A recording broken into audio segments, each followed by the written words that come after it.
Hi. Good morning. Um, um, I literally just woke up. I don't know.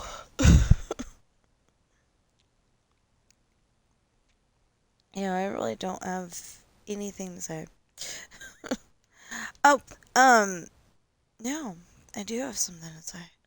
I finally finished that chapter. And I already have the next chapter mapped out, where I want to begin and end. I had it to where it was gonna begin and end already, and then um I changed it because it was way too many pages. It was like 50, if not more, pages. And I'm like, that's not okay. Um so anyway, I think we're gonna go and um I think I'm gonna go and try to do as many pages as I can today, and after I'm done streaming and litter boxing and that stuff. Um, Garbage Day is Tuesday around here, so since it's Minecraft Monday, get to do the litter boxes. Okay, so do you want to come talk on stream? Come here. You want to come say hi?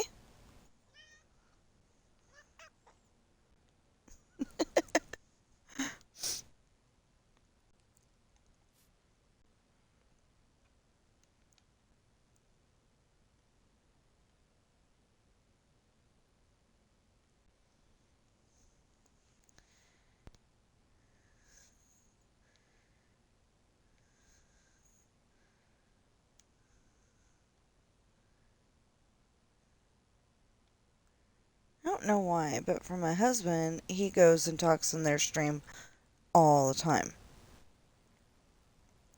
Um, or not stream, but the headset. And then when it comes to my headset, it's like, oh no, that's Mama's headset.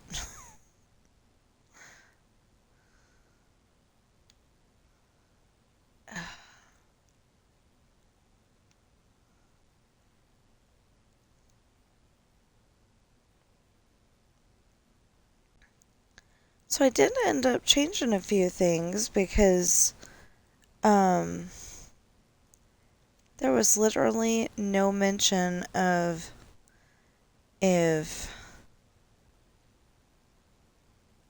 um, oh, what's her name? Oh, Officer Steph had luggage. We did not get it from the airport. So, well, it probably was sitting on, one of the um, seats or something. I don't know. It's not where you usually put luggage, but since Sean was flying the plane, it's small enough that they probably put the luggage there. But I did take care of her husband went and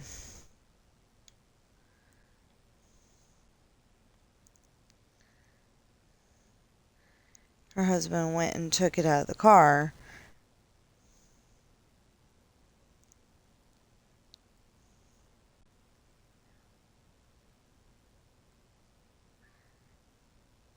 Um,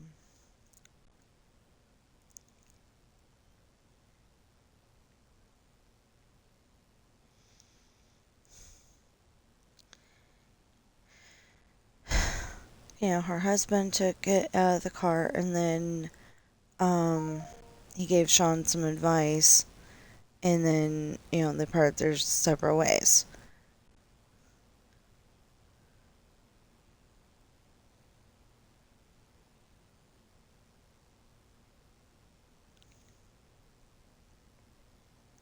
And Sean was not allowed in the military base, so he literally had to drop her off the gate.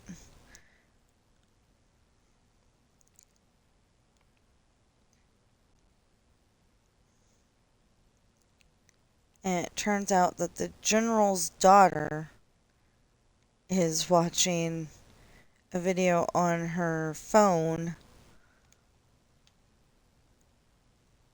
while while Officer Steph and her husband Aaron's daughter.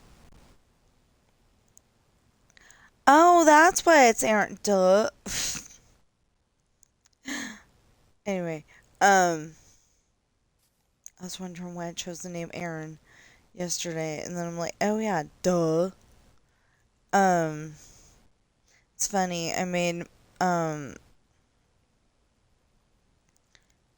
my mom in the other set of books that I could publish. Although I think they're still in rough draft mode. I mean, easily fixable, I think, but I think they're still in rough draft mode.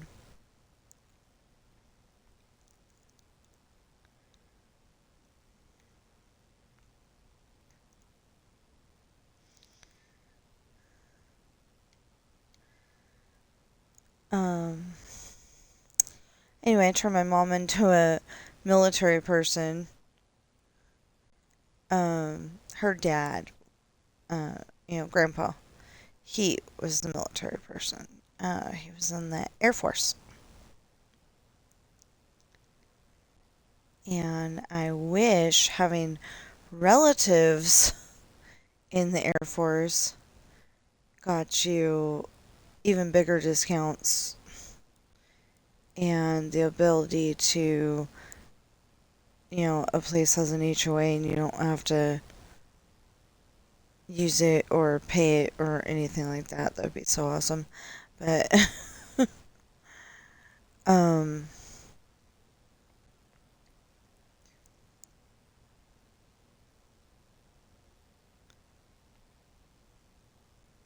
but no.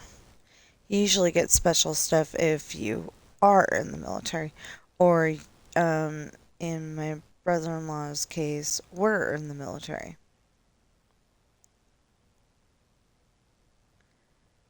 Um, he was in the Navy? Pretty sure.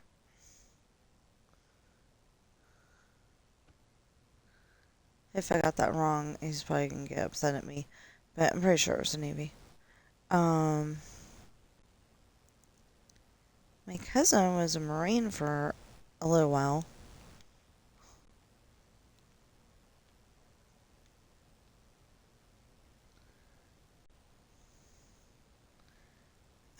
And two of my cousins were in the Navy.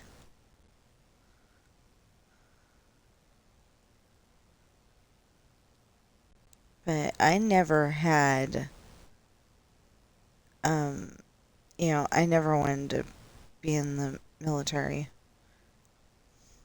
Nothing against it, just I didn't want to. Of course, one of the um,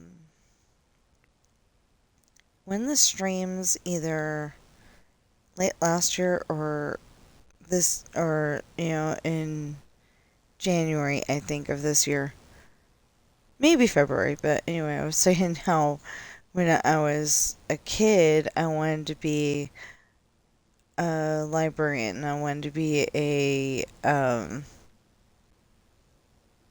actually, for a while there, I did not want to be a librarian because it's too many book things. But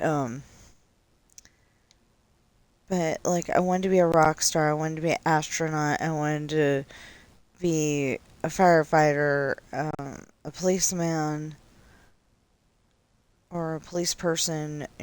Because obviously I'm not a man. Um, all the cool things. I wanted to be a member of the A team. Obviously, that wasn't going to happen since it's a TV show, but wanted to be a member of the A team. I wanted to, well, for a while there, I wanted to be Mrs. Michael J. Fox because I didn't know that he was older than the character he was playing.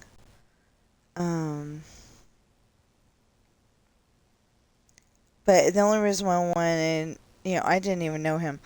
Um, the only reason why I wanted to marry him is because I thought he was pretty short, and I knew I was going to be pretty short, so there you go.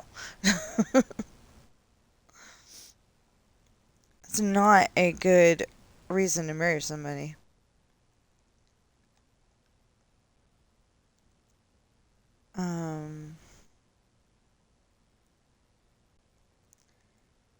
Of course, I also had, I think in third grade, a friend named Barry, or at least a classmate named Barry, and I had a big crush on him. But again, it was because of our heights.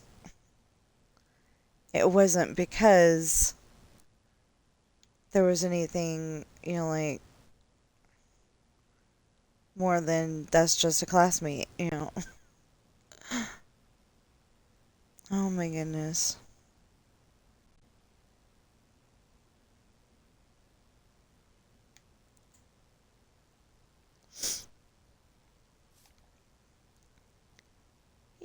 You're silly when you're younger.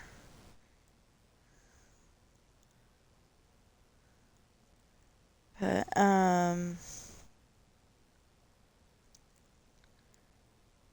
yeah, oh, I think I wanted to be a doctor too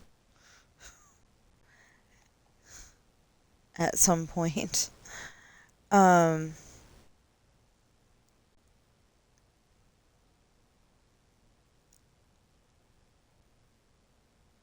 but anyway, so I was working on my story yesterday.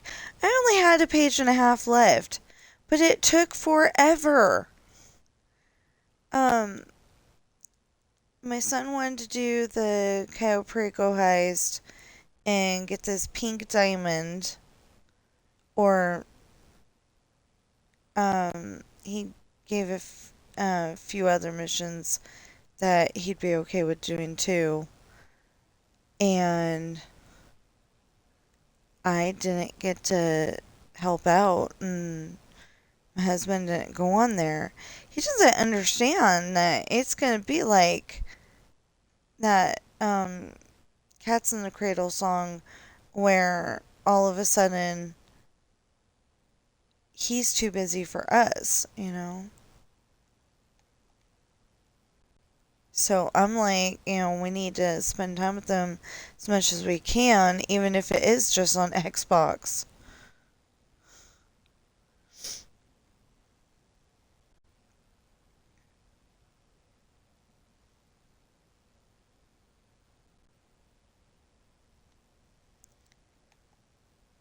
But, my husband's one of those people, he'll be there later when I want to play.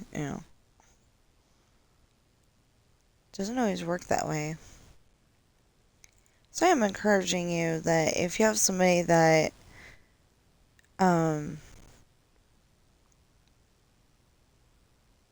that you don't spend that much time with because you don't want to, at this time, maybe you ought to spend time with them anyway.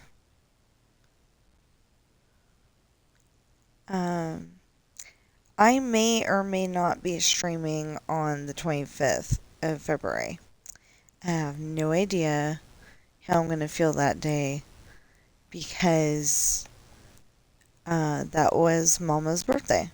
And I think I'm going to be freaking out a little bit. Even though she's been gone for um, almost 5 years. you know how you have that one person in your life and, they keep, you know, they make you happy and, not your spouse, but, well, maybe your spouse too, but, they're the ones that make you happy and they, support you in just about everything you do. And I'm so sorry if you don't have a person like that. You know what? Twitch.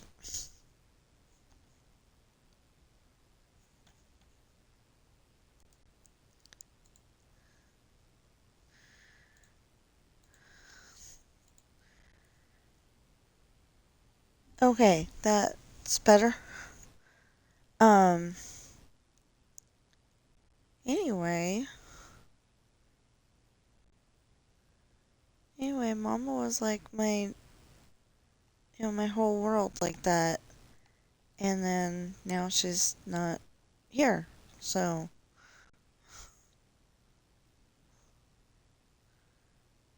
yeah. So I'm just thinking that I might be freaking out then.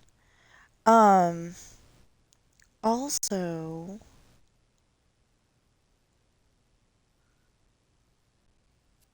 okay. So, the part of the book that I was working on is he's flying the airplane home. Well, I didn't have any plans for how to really make that better, so I just let it be a they had a conversation that I did expand on. They had a conversation I did expand on, and then they had um as soon as they or I don't know the exact words, but anyway, landed in Ireland. Um, Stephanie was asking, Stephanie shared that her husband had called while she was in the bathroom just a few minutes ago, and he didn't know where she was. Um, anyway, that he had called while she was in the bathroom a few minutes ago, and they've got a sick and teething toddler. Um, th- their daughter Kate is 2 years old. Anyway, and he's not going to be able to pick her up. He's not going to be able to pick Officer Steph up. And she's like, how am I going to get home? So Sean goes, I got you this far. And he goes and rents a car. And in the course of conversation, it turns out that he has crashed a car. And Officer Steph is not quite comfortable with that.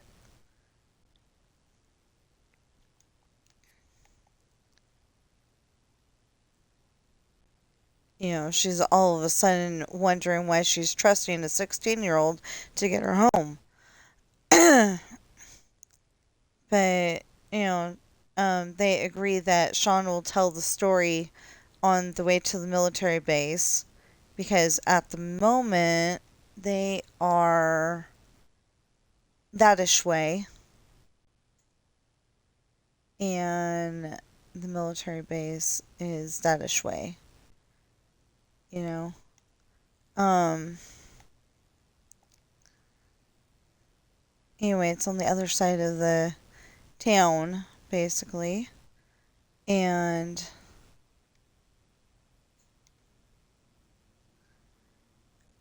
when we get when we get the um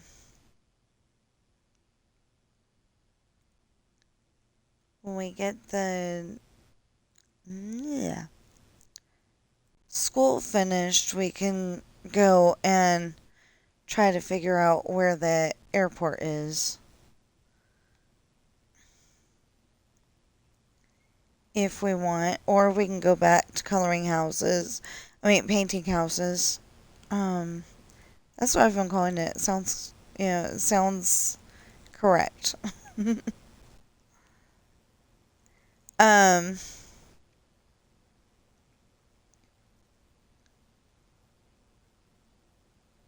how long have we been? Okay.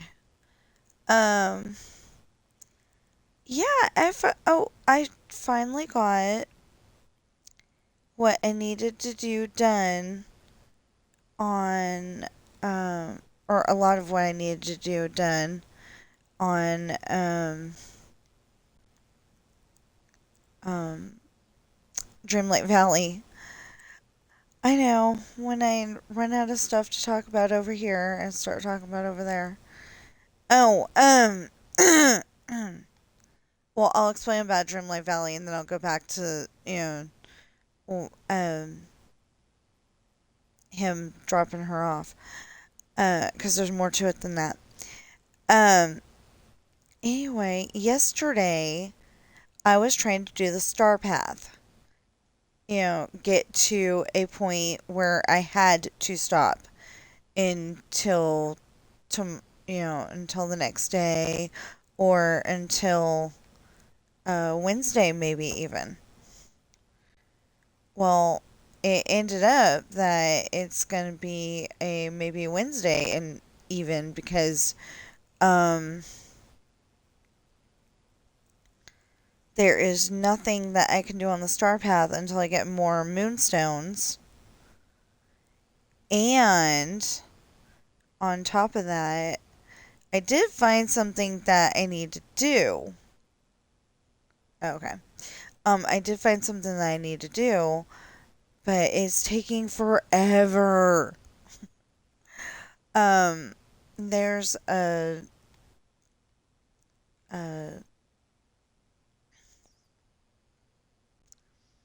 not a quest, but a thing that you can do to get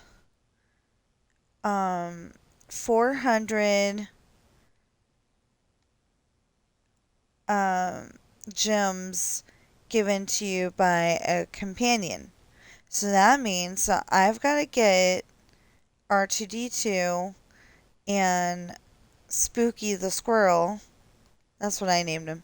Um, they're like um dark, black and purple, something like that, and they're misty looking, but you can tell it's a squirrel. And it looks pretty dang cool. Anyway, I used those two and Gaston. So I had to go all the way to Eternity Isle to get Gaston, but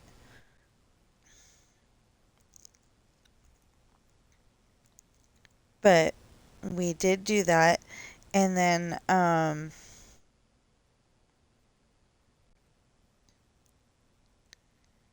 and then I only got to like 250, I think, yesterday on that goal. But I did get there. Actually 253, but um so I will probably keep going. Um I've been doing that off stream cuz that is so not the best content in the world. I mean, unless you want to sit there and wonder, is she going to get this time? Is she going to get this time? I'm sure there's somebody out there who would love to see that content. And if you do, please let me know. I will put that content on there. I mean, I'll record it. But at the moment, I just, recording it is not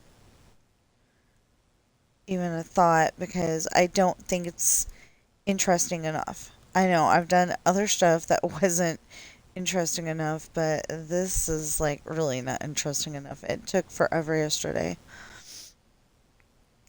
But like I said, I was gonna go and I said it like I was talking to my husband because I was, but I told him that I was gonna stop what I was doing on the Xbox for dinner, and I was kind of silently praying that it would go the way that I wanted it to go, um, to where I would reach 250 before dinner was done.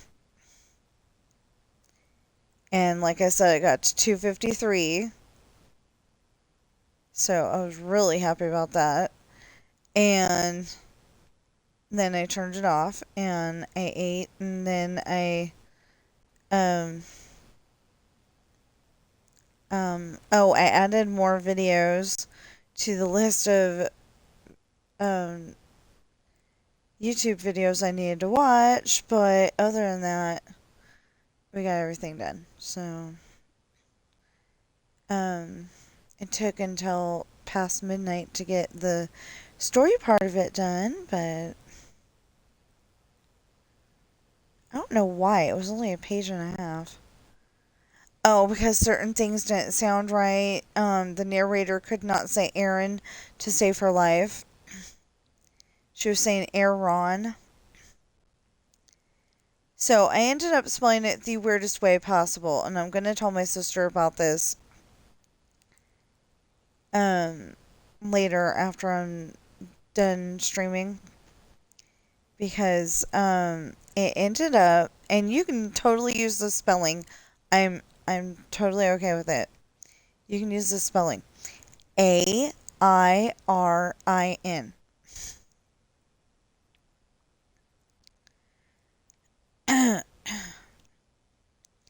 It is the, pretty much phonetically spelled way of dang.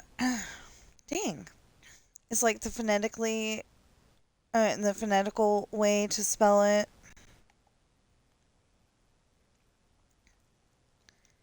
Because when you're reading Aaron, it's air in, right? So that's how I came up with that, and then all of a sudden Jocelyn could say it, no problem.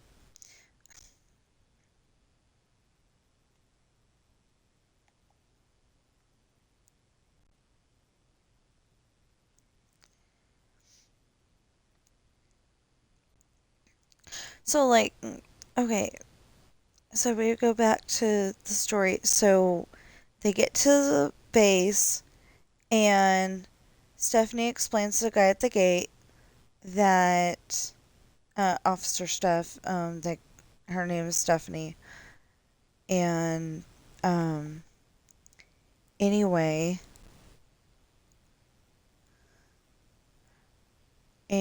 she explains to the guy at the gate that um,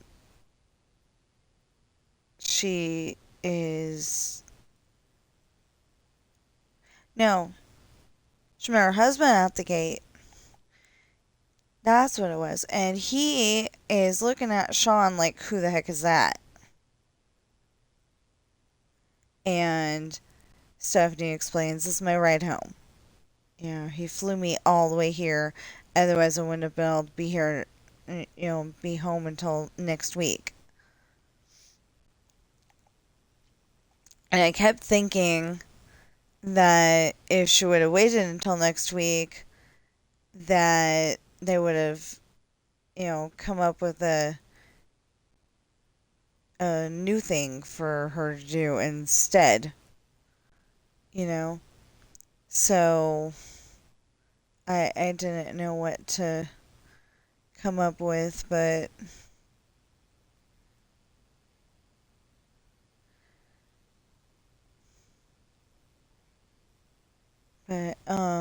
anyway, so Sean steps forward, shakes Aaron's hand, tells him that he doesn't have to worry about competition from Sean because he goes, I'm still thinking about my best friend. Well, Aaron gives him a funny look because usually guys have guy best friends. And so Sean explains, um, this is part of the addition that I put in there. Um, anyway, Sean explains that she's female and um, he just didn't notice until over the summer. And that's when Aaron gives them a good piece of advice that you need to see them as they want to be seen. Otherwise, they might get a little angry. And Sean goes, "This one turns a little evil."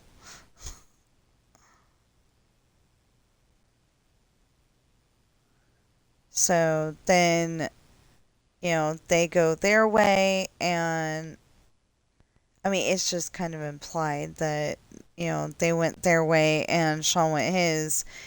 Um, it's as he left the gate, he was a little hungry, so he decides to go over to the burger joint. And we have no idea what time of day this is, but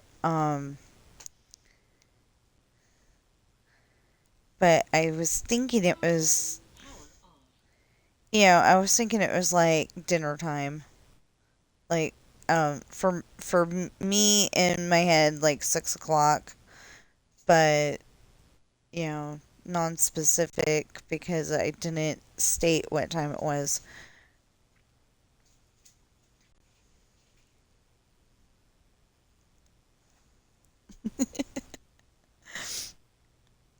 So I finally figured out what Sam was trying to get um behind my husband's chair. There's some ramen soup boxes.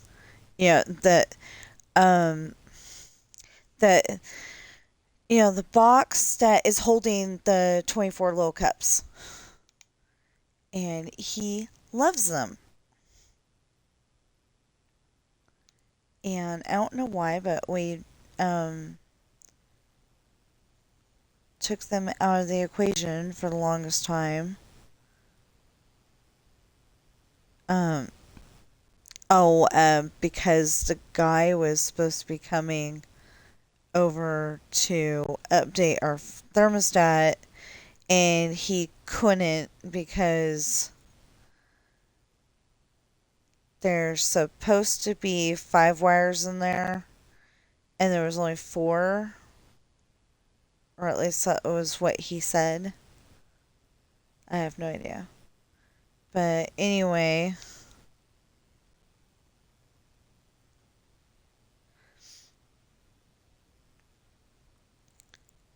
it didn't get updated. It's supposed to be one of those, it was like supposed to be save energy,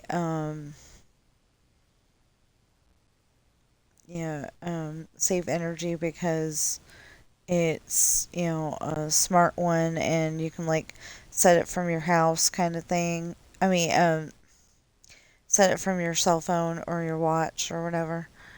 And apparently we can't do that because, um, we don't have enough wires in there. I mean, the place was built in 1964. Oh my goodness. Um,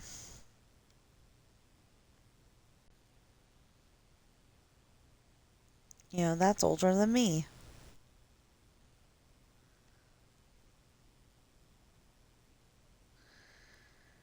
Um, yeah, so the next part, um, oh no. I want you to read that next part.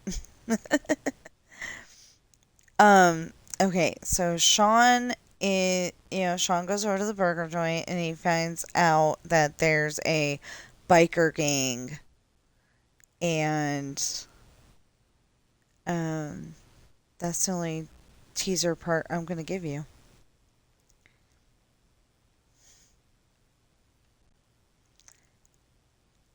So, so I really would like it if all of you would um, either look up my books on Amazon or go to the description below. Today, I'm hoping to actually, oh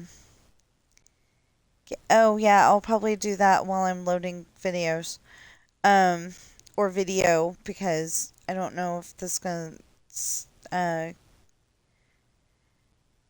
I don't know if I'm gonna be like so frustrated that it's taking forever and end it early, or and end up playing something else, or if this is gonna hold my attention the whole time. So, because this is a big project, and I know it's gonna take forever. But sometimes when you know something's gonna take forever, it's still annoying.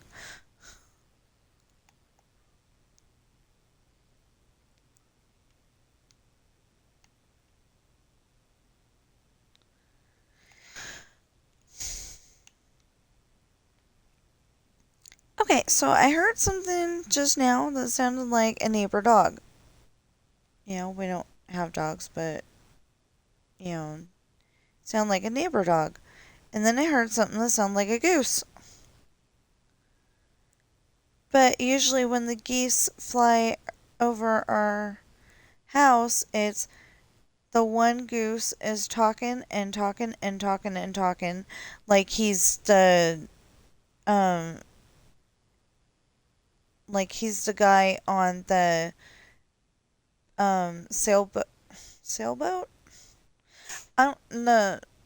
The boat where there's like 12 men and they're all rowing. Um and it sounds like the guy that's yelling, stroke, stroke, stroke, stroke, you know. Basically, he's telling them to row, row, row, row, like row, row, row, boat. Anyway, um, that's what the goose sounds like. But this time, it just talked a little bit and then it was quiet. So, I don't know what's going on. And there's supposed to be a winter storm warning until the 19th, according to our truck. So, it's got one of those little screens. It's really cool. Um, I know probably a lot of cars have that nowadays, but me and my husband aren't used to being able to have that good of technology. So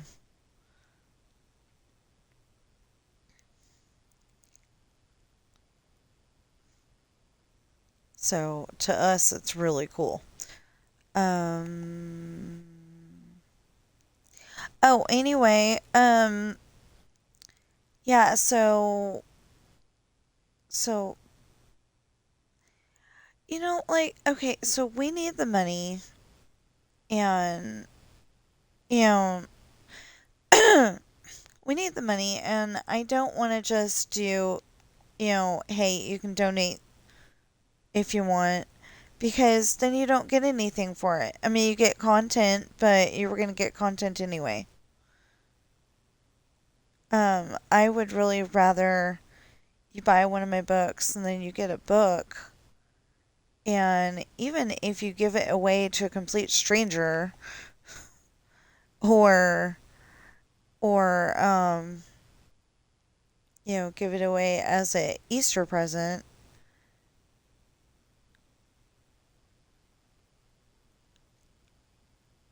that way you will have donated that money to a worthy cause, and I don't have to feel guilty feeling like you didn't get um it feels like I got something for nothing if it's just a donation like that. But if you buy one of the books, then that feels like you got something. I know it's me logic, and I don't know if it makes sense to anybody, but Um, yeah. So, right now it's about being able to help out with the household bills.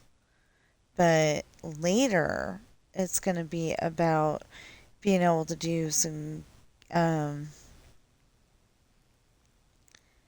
some nice stuff for people less fortunate than me, and also eventually doing some giveaways. Like maybe you bought the first book in the series, Pirate's Daughter, and as a giveaway, you you tell me that you need Misfortune, and you know we can have a contest. And well, I mean, like we can have a contest or something. I don't know what. I just want to do a giveaway, cause I like the idea of doing a giveaway.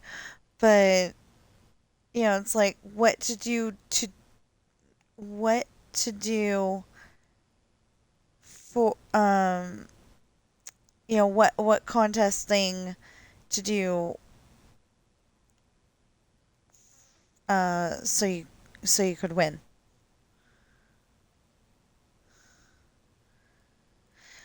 And I don't know.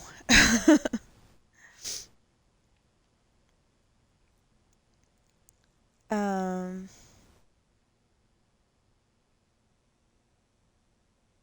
I really don't know. I mean, I could say the first 5 people who watched the whole entire video could get something, uh, you know, wins a book, but right now I can't do the giveaway. But,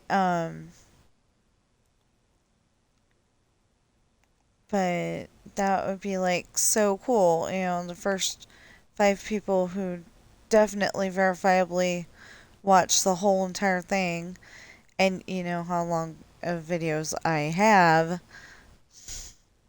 I don't know how you would figure that out either. How many people watched the whole entire video all the way through? So probably not something like that then. But, something. I don't know what yet, but something. Um, but anyway, so my books are. I'm not giving up right now. I'm just giving you the spiel at the moment. Um, my books are on Amazon in hardback, paperback, and ebook. So there's something for just about everybody. If you want to be able to hear it, I apologize. We do not have that set up yet. Because um, cause the program that I'm using, Speechlo, said that I was going to get a license if I bought the next level up. And we did bought the next level up. And then I don't have a license. And I don't know why. But that's what it said. And so I don't know. But but anyway, my books are The Rolling Sea Beginnings Book 1, Pirate's Daughter. The Rolling Sea Beginnings Book 2, Misfortune. The Rolling Sea Beginnings Book 3, Hard Times. The Rolling Sea Traitor Book 1, Esperanza's Party. The Rolling Sea Traitor Book 2, The Island. The Rolling Sea Traitor Book 3, Lessons in Love. And then there's a whole separate series called Adopted, and the first book is Coral, and it's a children's book, and it should be able to be read by children. That one's only $6. And then the other ones are mostly $20, but I'm sure that one of them is 25. So I'm going to bring that up on my TV screen later and make sure that I make that TikTok video. That's the idea here.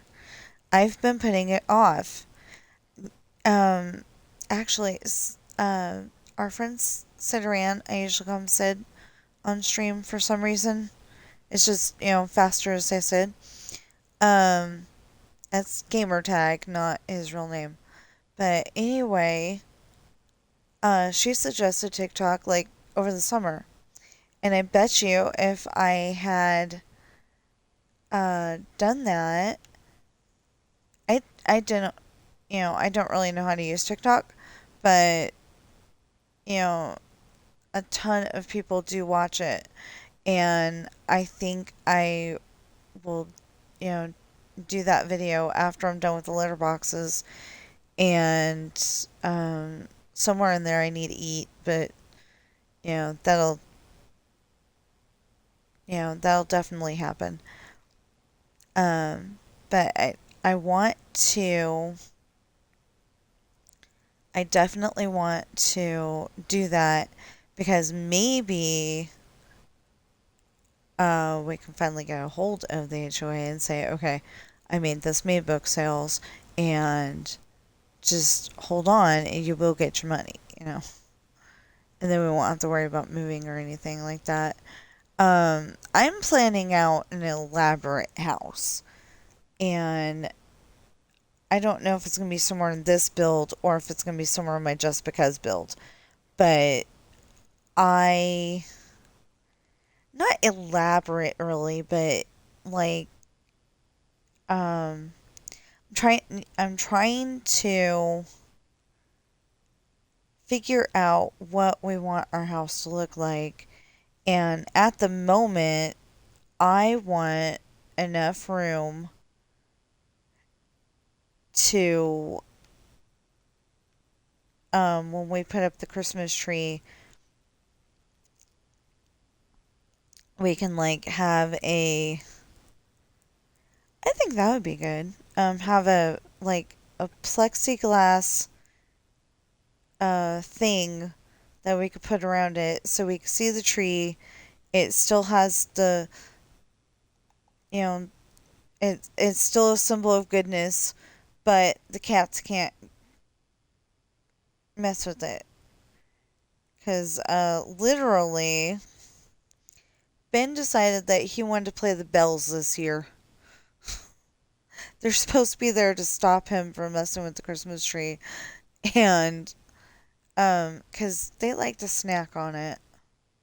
Or at least they used to. This year, they were really good about that. They're tired of getting yelled at. Um, yeah, so somebody with, um, the Don't Stop Meowing family, they're like, does anybody else have a cat like this? Literally, their new cat, Princess. Um, I don't know if Fifi said Princess and Taj just went with it, or if Taj is the one that came up with the name Princess. But it sounded like he came up with the name Princess, and so that's the first cat he's ever named. And I didn't mean to make them feel guilty or anything, but I said something like, that's the first cat he's ever named. You should just go with the name that he came up with. And I know tons of other people came up with names, but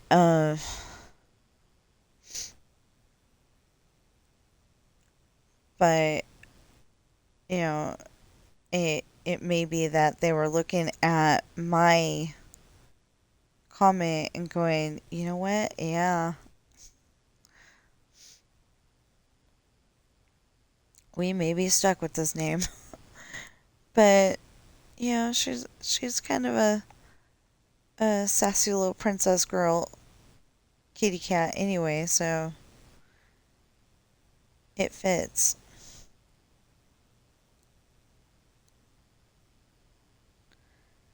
Um, but apparently they had a when I first started watching them, it was Chase, Millie, and Sky, but Sky was um I guess she I mean eventually she was having I think she was older than Chase actually. But anyway, apparently she was having um medical problems after a while. So she passed away I think last year. And then they were um they're visiting Sky's grave. I know that's not a good thing to talk about, but they're visiting that, and this cat walked up to them, totally tame, and they, asked questions before they went and took her home. And turns out somebody just dumped her off there.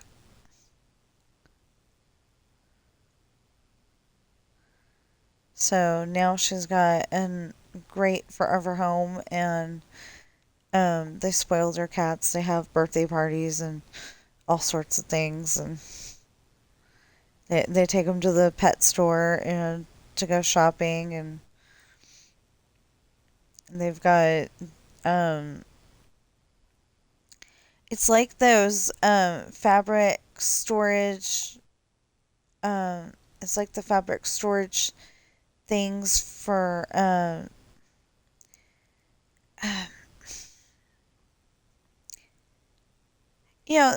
the fabrics storage squares for those one shelves, and but it attaches to the car seat, so the cats feel safe when they're in the car.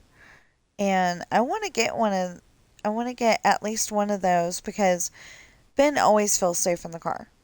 We'll probably end up needing two of them because I don't know how Bobby does in the car. Actually, they said that she did really good in the car.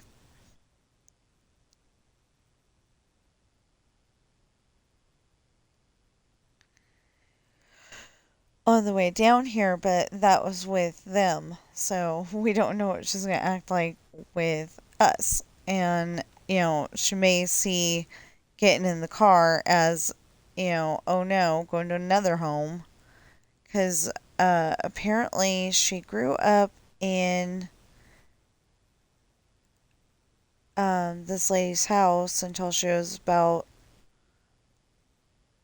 4 months old. And then she ended up at um, the kitty pound, as I put it in Adopted Coral. Well, the series is adopted and the book is Coral. Um, anyway, she ended up in the kitty pound, and then my sister found her and took her home. So, adopted her and took her home. Well, she's lived with them ever since, and then now she's living with us since March of last year. I was not ready. Coral passed away January 23rd, 2025. And they brought Bobby in March, and I was not ready yet.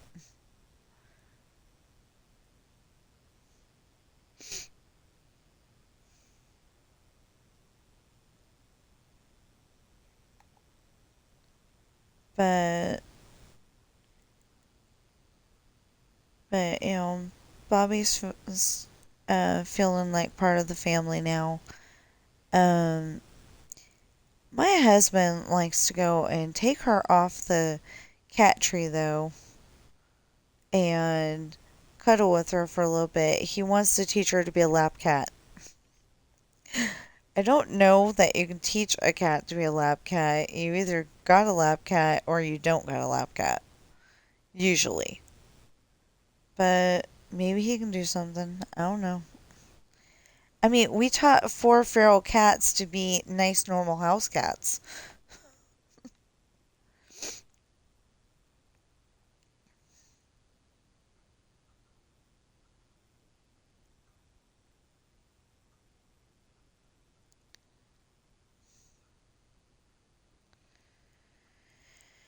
I mean, when we got those 4, they were snarling at each other. They were snarling at us. We had a big old bathroom because it was uh, ADA compliant, and um, and that's where they lived for a good long while until they calmed down, and then they finally we were able to pet them and play with them, and we taught them how to play with toys. Yeah, it was good.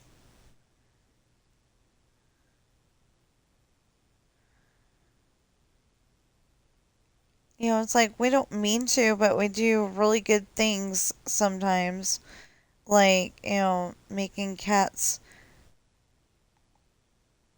um calm down, and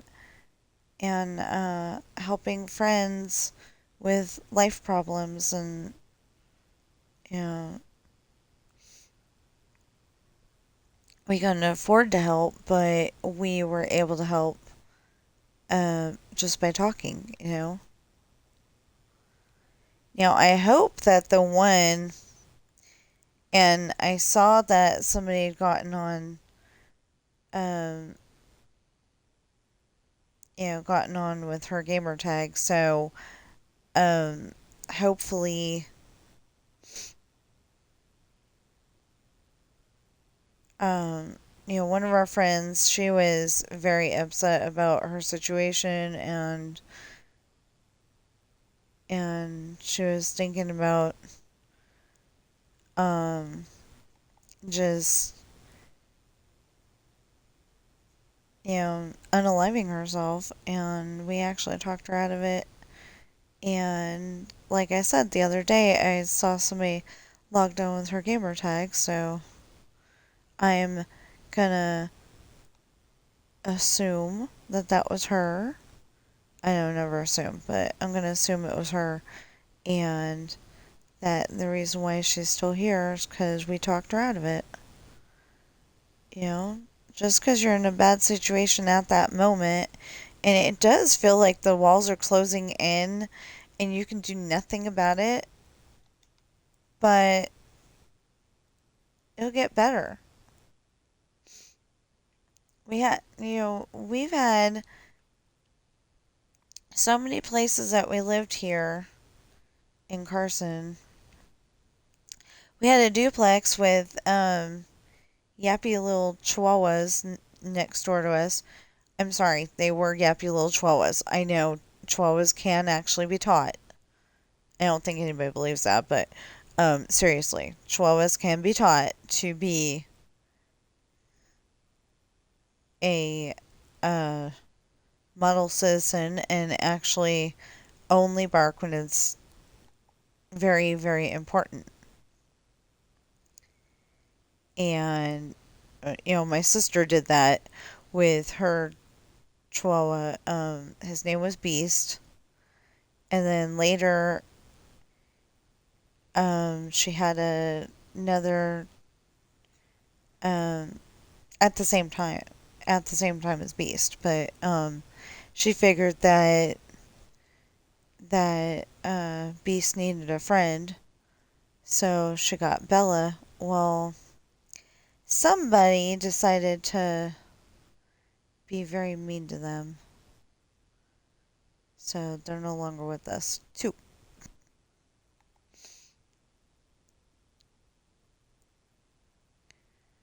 Um,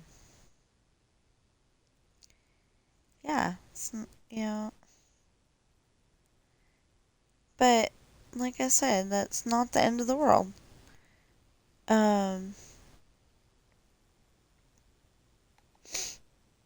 I mean, the big problems they will go away. I don't know why I'm talking to them like this, but maybe somebody needs to hear it. Um, one of the YouTubers I watch, Park Pass, and he he's always telling us somewhere in the video, you do matter. You are important.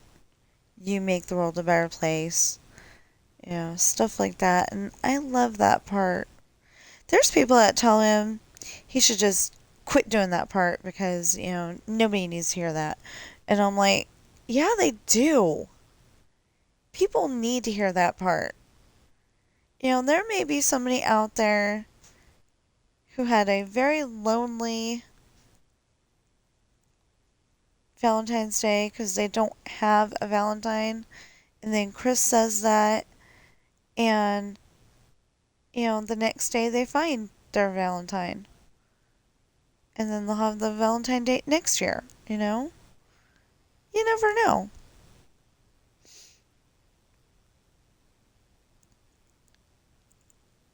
Um, oh, um, I know this is probably old news by now, but, Chris from Park Pass made a video not yesterday, about a month ago, that Star Wars is actually going to come to Star Wars Land in Disneyland, but to Galaxy's Edge, whatever the heck you call it. I'm going to keep calling it Star Wars Land. But he said that Star Wars was going to come to Star Wars Land. That was the title of his video. And I'm like, isn't it already there? But he meant that 4, 5, and 6 are going to be there. Darth Vader, Leia, Luke, Han Solo, um, the Ewoks. I hope, okay. Last I heard, they like being called little people. I really hope that they hire some little people to be the Ewoks. The and you know, um the people that are like 3 to 4.5 feet tall, something like that. Because there were some taller Ewoks too. Give. I don't know. I've never.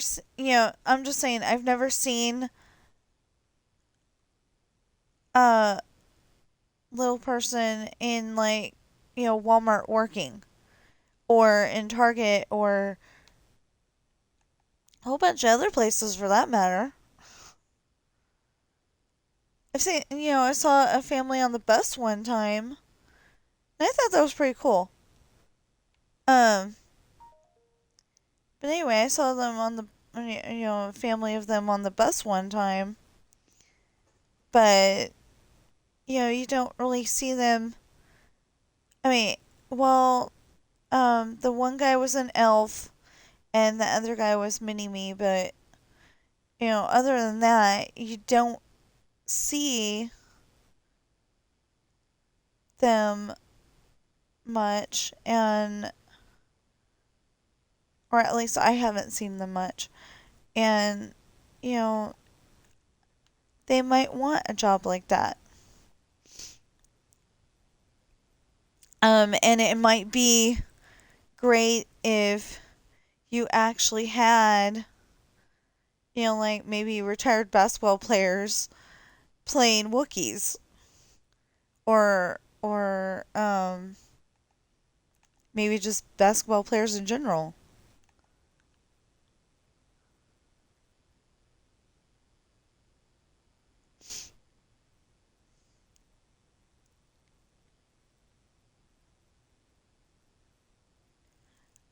I just hope that they um,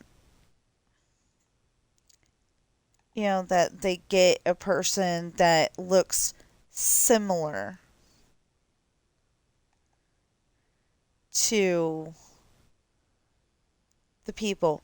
And there was no mention of Lando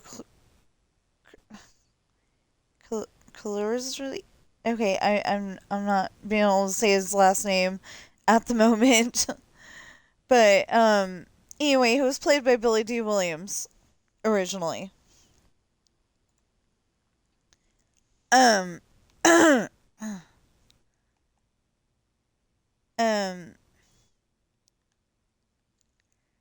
Anyway, I don't. There was no mention that he was going to be there, but that would be a good move too because people liked him. And if they could have somebody walking around in his C3PO suit, you know?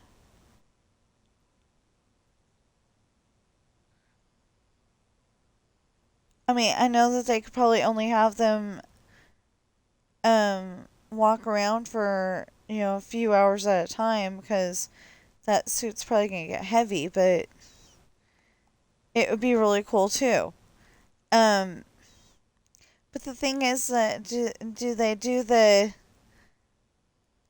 you know, the only problem I could see for that one is do they do um the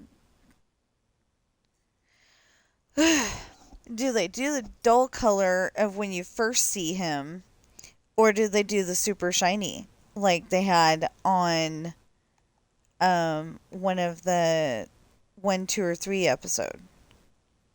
I mean episode 1, 2, or 3. I can't I can't remember which one. Okay, so when were they outside? I want to say Princess Amidala's palace. I may be getting it wrong. But anyway, I think they're outside of Amidala's palace, and um, she's praising them for kicking butt and taking names, and I want to say it's the one where Jar Jar was the general. And actually, the only reason why he won is because he tripped over something and set off the bomb or whatever it was. We haven't watched them in quite a long time. I actually like that scene. See, the thing is that I like 1, 2, and 3, and I like that they fixed it. I know a lot of Star Wars fans were not happy that George Lucas fixed some things, but I like that they fixed that it wasn't stepping through the tail, it was stepping on the tail like it was supposed to be. Um, and I thought um, Naboo and Coruscant and all those places looked really awesome.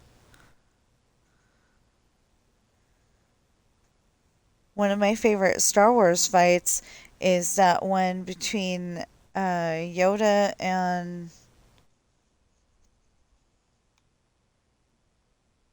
anyway Yoda and the bad guy, because I can't remember which bad guy it was. Anyway, Yoda and the bad guy in the conference room with all the little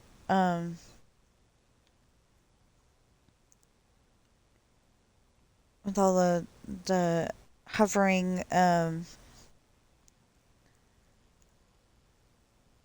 conference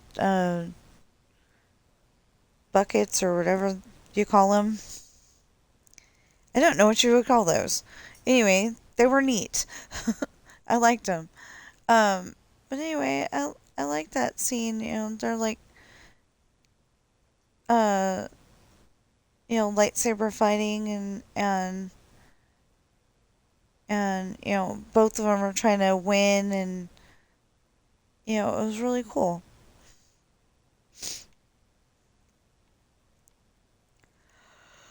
So normally I want to get off of here early because I've got other games that I need to play. But this is Minecraft Monday, and except for, and I'm gonna make sure that is afterwards. I've got eight. Okay, I've got 8 pages in this next chapter. Chapter 8 that I'm about to start. I got 8 pages, so if I could do the 8 pages, get it done, then I can be footloose and fancy free, go back on the Xbox, and if I want to, go back on the Xbox and try to finish that goal that I was doing yesterday, which was, mining for gems and getting R2 to give me gems. Because Spooky sure wasn't doing it. No, actually, I think Spooky was too. I had, like I said, I had R2D2. I had Spooky. I can't remember what you call him. He's like, um, he's like the, um, okay, so there's a dream castle. That's the one that you go into to go to the Remy realm and the Ratatouille realm and the Moana realm and Wally and, all the realms. Um, and then there's the, oh, the Nightmare Castle. I think that's what they call it. It's the Nightmare Castle. And the squirrel, um, this is a squirrel like from the Nightmare Castle. And he's like kind of all misty, but he looks really cool. Anyway, and I had Gaston. So that one looked, that squirrel looked really weird, so I named him Spooky. Good weird, not bad weird, but yeah, so I named him Spooky, and I like it. So anyway, I had those 3 hanging around with me yesterday, and I got up to like 253 at the very least, so I am pretty happy about that.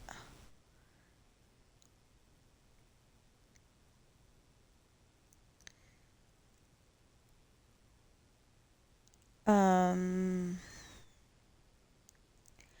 yeah, so I would really love it if I looked on Amazon today and saw that, like,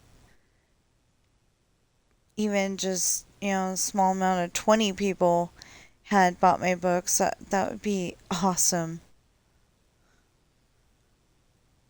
Like I said, we do need the help, and I don't seem to be able to get a job outside the house. I've tried, nobody, seems like nobody wants to hire me. Um, I would love it if I could have um every every single book cover on a you know er, have like three 3 at the top, 3 at the bottom, and of a photo, and have all my have my book covers on there, and then have the other one on a second photo, because I think you would only be able to fit 6 of them on there, if that. Maybe 4 and 2 or 3 and 3, something like that. Anyway, and be able to take that to an interview and go, these are my books. And because the one time I told the guy, I write books, and he seemed like he wanted to hire me until I said Esperanza's Party was not a children's book. At that time, except for Adopted Coral, I don't write children's books. It says it's snowy outside.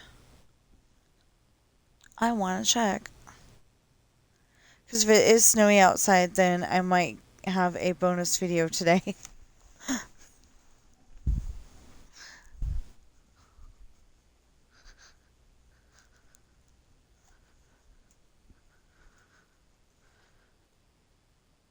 Doesn't look like it's snowy.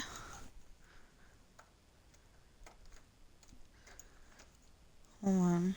Gotta argue with the doorknob. I am secure in the knowledge that if I cannot get our door open, that the bad guy can't either, so.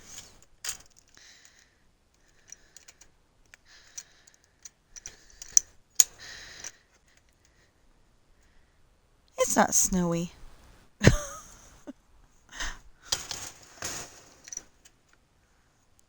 Not right now, anyway. There is a house down the way that actually has a, I wish we had that. Except for it would get cold because, it's too cold outside to keep the door open. Yeah, it's too cold outside. I think she's upset at me.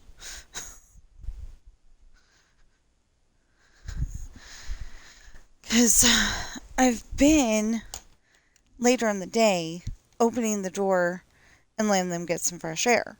But, today, if it is indeed snowing somewhere, it's going to be too cold.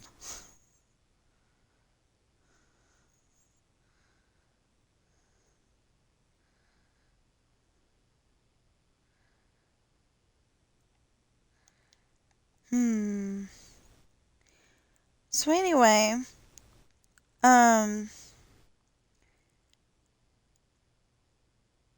Pirate's daughter introduces our captain, and her name is Morgan. But the reason why her name is Morgan... Okay, the reason why her name is Morgan is because in Cutthroat Island... This is before I... Actually, that just helped me out, But... Because I named her before I saw anything about that. I wanted to name my character Morgan. But on Cutthroat Island, there is the captain's daughter is Morgan.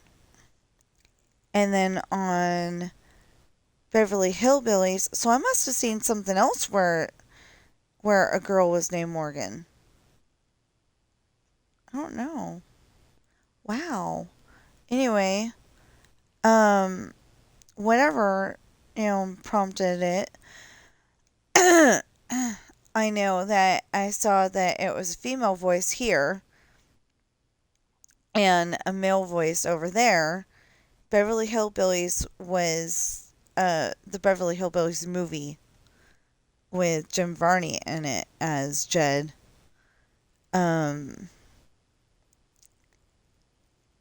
That had Mr. Drysdale's son was Morgan.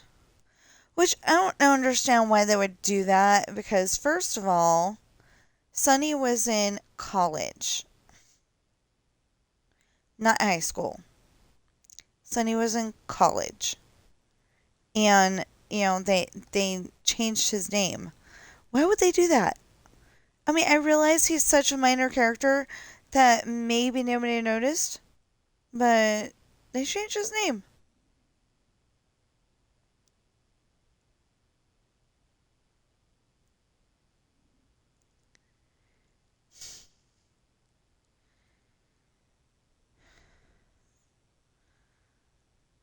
I mean, there's really not too many people named Sunny anymore, but as far as I know.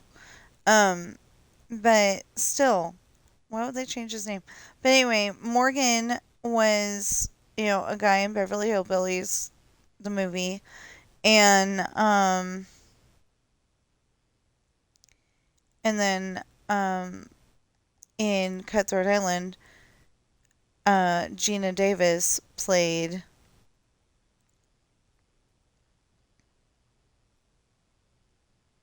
Gina Davis played Morgan Adams. And I wanted to name my character Morgan Adams, but this was before I knew. I had a dream and I wrote it down and it was awesome. And I wish I still had that paperwork because I don't, and um I don't have that paperwork anymore and I'm a little upset about it because I think that would have been awesome, but I didn't write it down. I typed it down on my dad's computer. I forgot.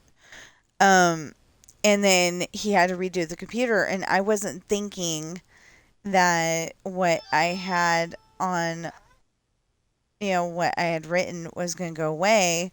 It did.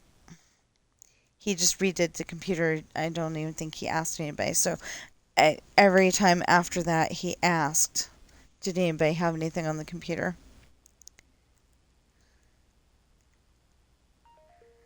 Hold on, that was a sister.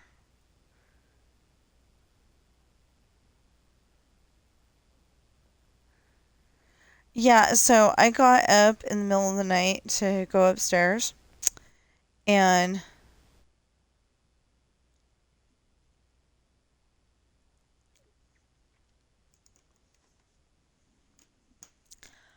anyway, I got up in the middle of the night. It was like one something apparently. And when I got back downstairs,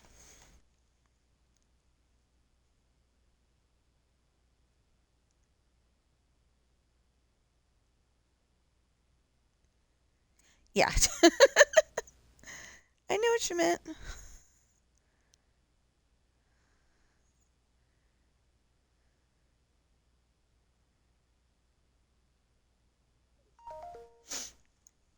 So so I wanted to name I wanted to name oh, okay. So I started off on this other thing.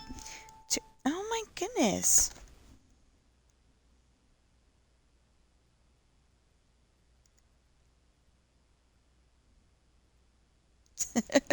Okay. I just realized my sister could be a one viewer on here. Um, anyway, um, when I came back down the stairs, something smelled like restaurant fries. I couldn't figure out which fries I was thinking of, but restaurant fries. And I'm like, that doesn't make any sense. The restaurant is definitely closed for the night because it's 1 o'clock. It was like past 1 o'clock in the morning.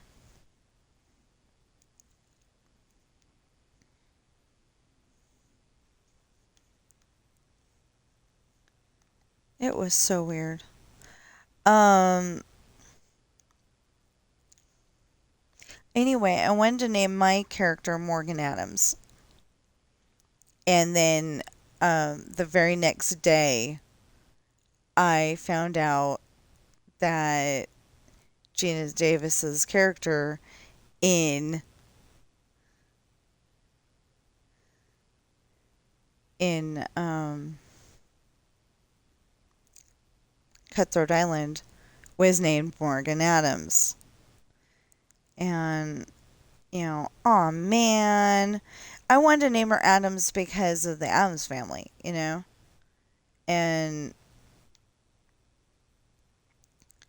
well, everybody would think I was copying if I named her Morgan Adams. So I decided not to do that. And I ended up naming her Morgan Bell because I loved the movie Beauty and the Beast. And I loved Belle. So, um, like Beast is an important part of the story, but like I like the Belle character better, I guess. I don't know. Like I like them all equally, but Belle, you know, she was the reason why I was watching the movie, I think. So anyway, I went with that, and she's been Morgan Bell ever since.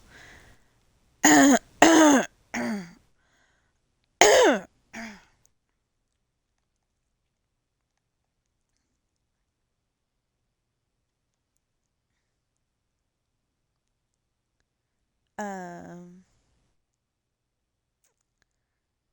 but there's a part in her book. She has, she's had kind of a hard life. At 7 years old, enemy pirates. That is the weirdest thing.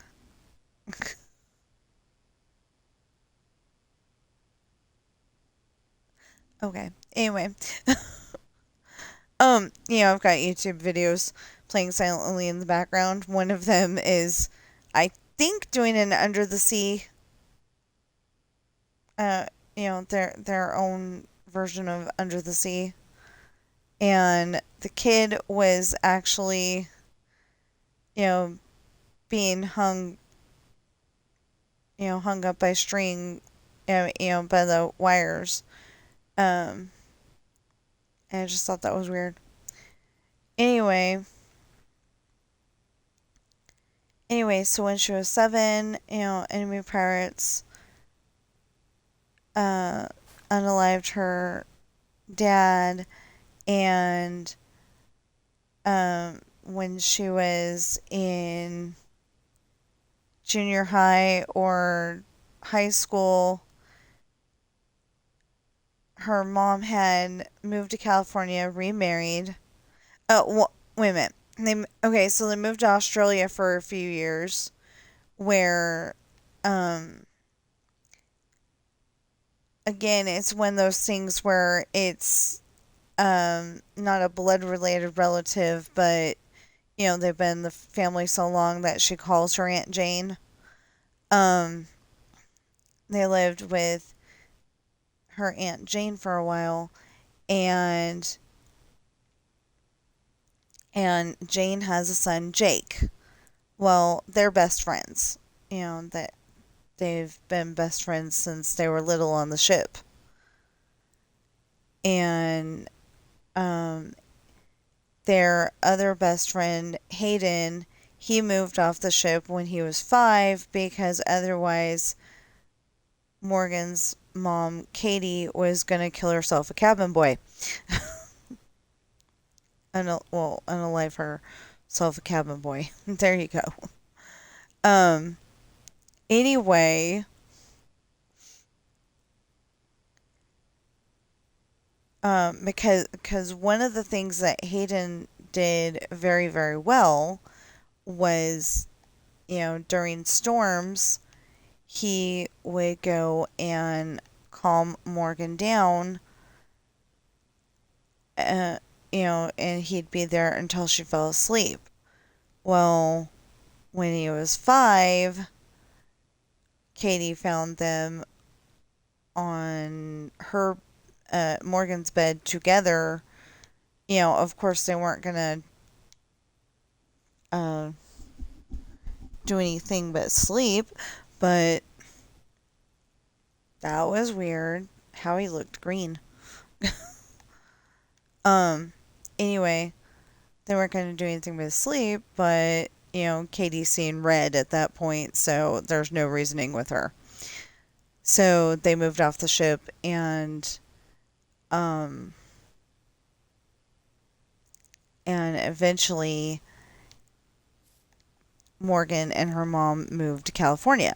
Katie thinks she's got her head on straight, and it's good for a while. She gets remarried, and they have a son, and he's 4 years old, and he's playing ball with his dad in the front yard, no fence, and they live on a busy street. So it turns out that the ball goes out into the street. Um, the little brother goes chasing after the ball. The stepdad ends up going chasing after the little brother. And, sometimes you gotta think, what were they thinking when they came up with that outfit? Um, anyway, but, you know, they both get hit by a car and they're unalived. Well, it turns out that that car is important later because um for finding love, and that car is very important. Um the ship got, since Katie's not captaining it anymore, the ship got taken over by the first mate. The first mate is James, and his wife is Cheryl, and his daughter's Michelle. Now, Michelle likes Jake, and Jake likes Michelle, but Jake only gets to see her over the summer, and James is very protective of his daughter. He goes and tries to keep them apart,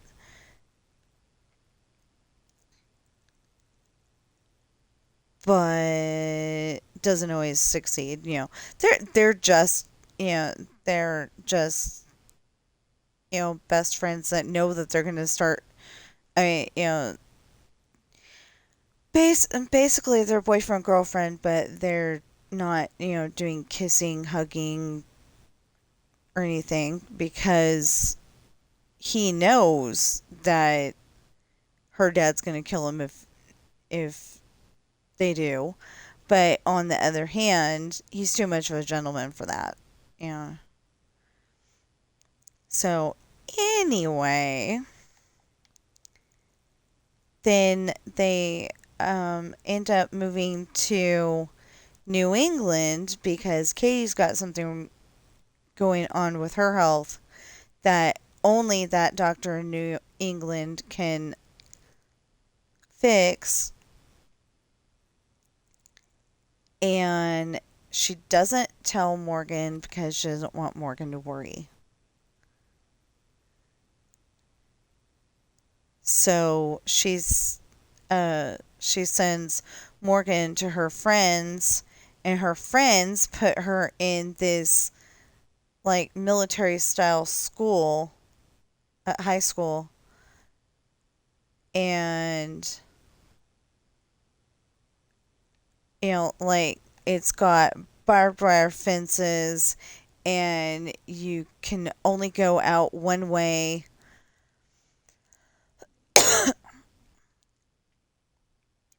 You can only go out one way. It's got a not really a lake, more of a large pond, something like that. Anyway, it's got rocks going across it in the middle, and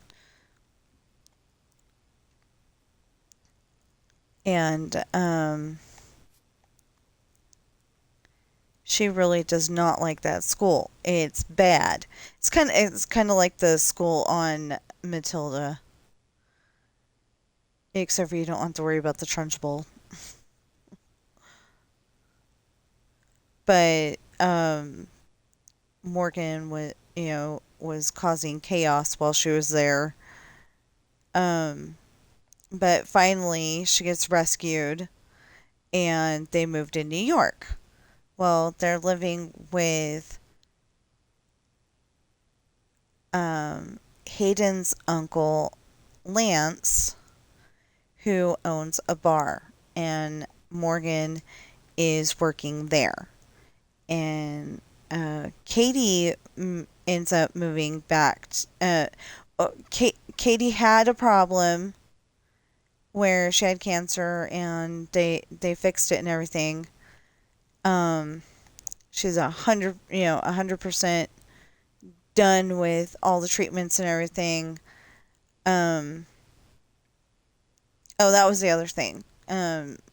She didn't want her daughter seeing her like that, all weak and helpless and stuff. So anyway, they get to New York. Katie gets a job at the hairdresser, and Morgan gets a job working for Lance at the bar, even though she's too young to be working for Lance at the bar.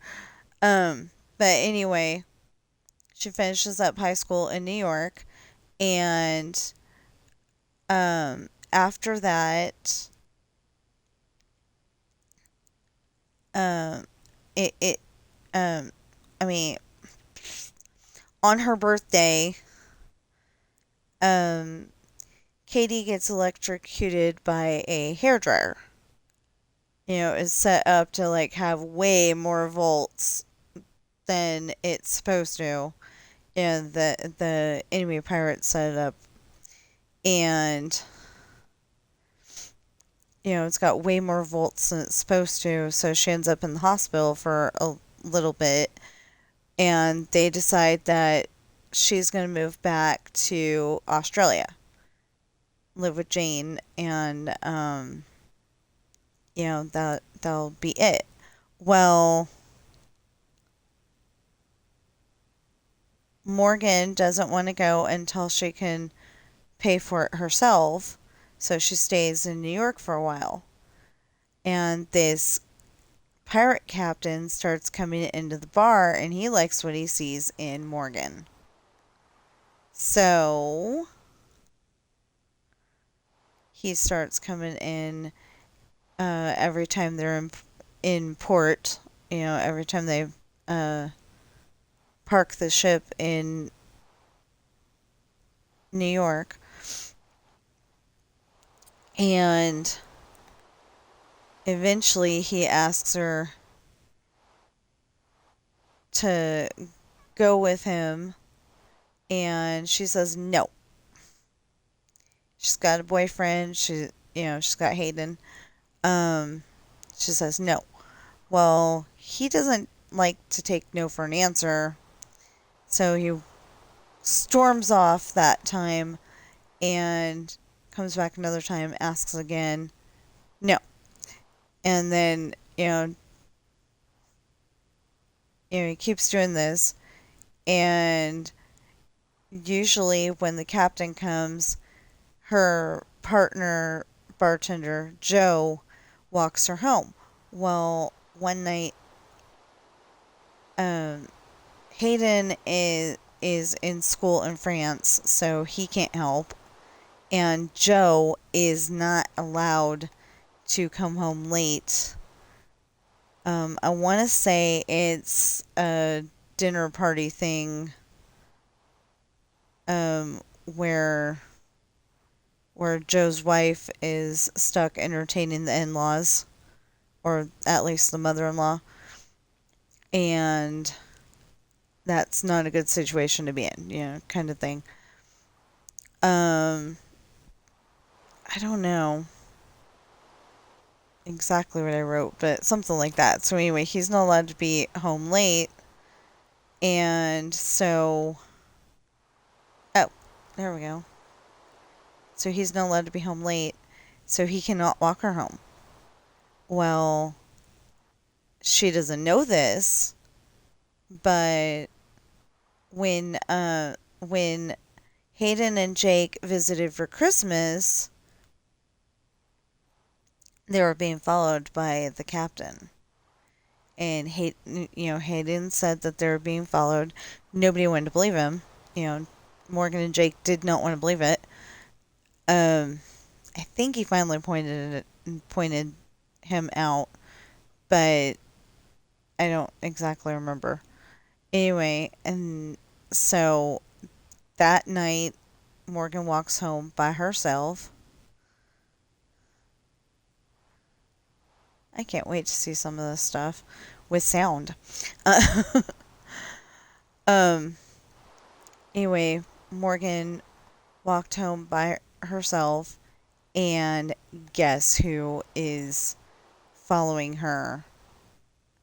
The one side of the street with the bar, it's got lights, and the other side of the street, somebody has conveniently broken all the lights so they don't work.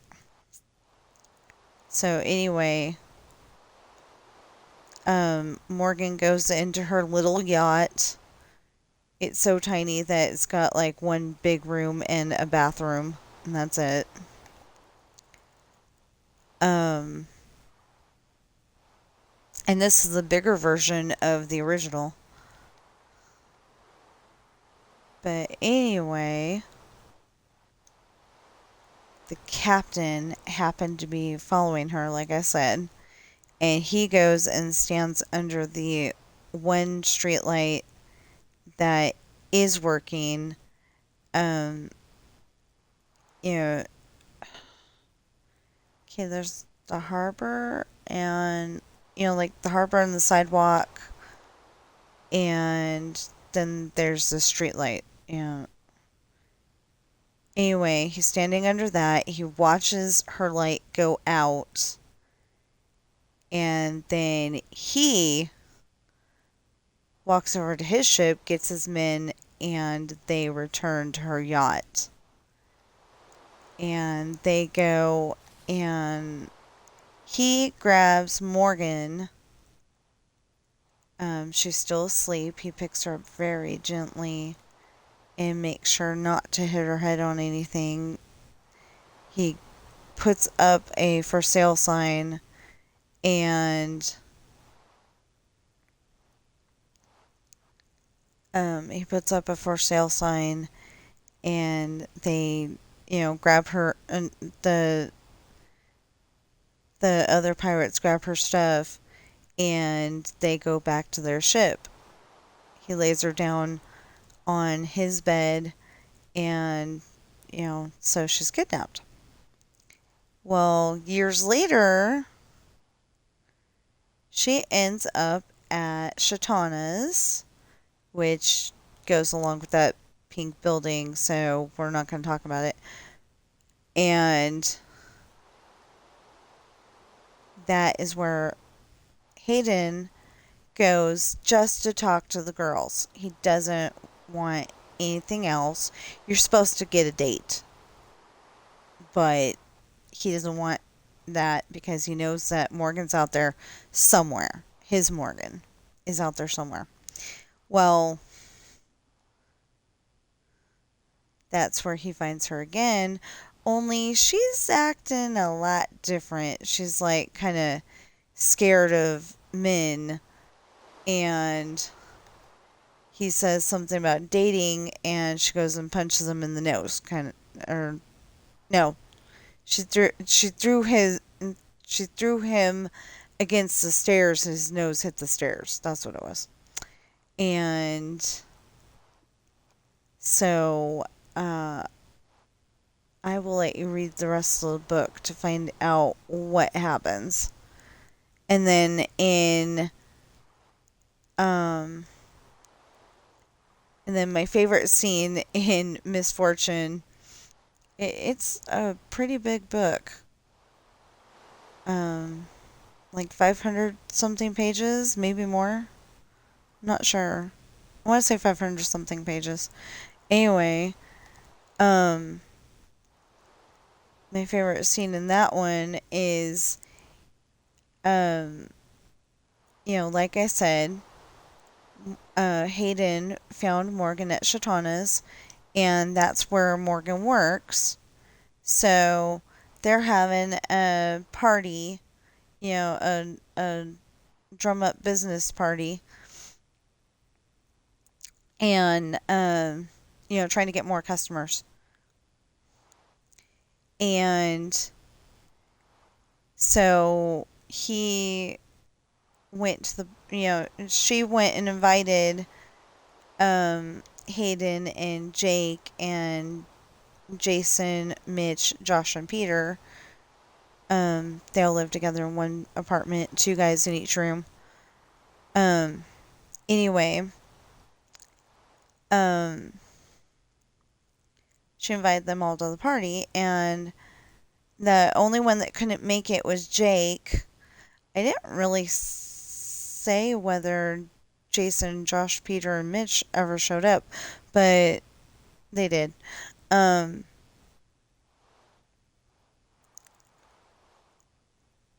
just kind of forgot that they got invited, I guess. Um, but anyway, so he's like so happy after he would have stayed because Morgan lives above the shop. Um, Hayden would have stayed with Morgan, except for that he has to work the next day in the AM, so he has to be home so he can shower and stuff. Of course, he didn't plan for spending the night. Well, it he is. It was a costume party, so he is wearing a full-on kilt. Like William Wallace, he's wearing a full-on kilt. And Mel Gibson on Braveheart. He's wearing a full-on kilt, and he goes out the door. He wants to change his mind so bad, but he doesn't. So he walks out the door, goes toward the right because that's the direction his apartment is, and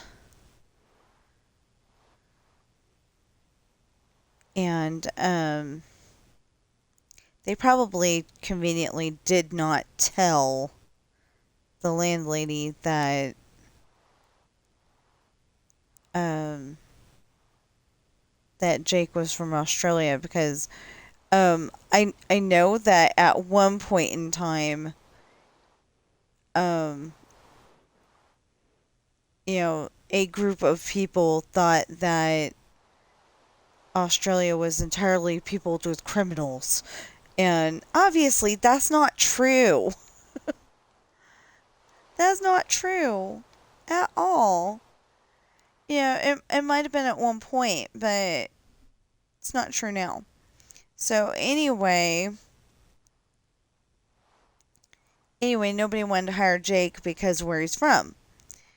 And, they all hear him and decide that, he's not okay to work at their company.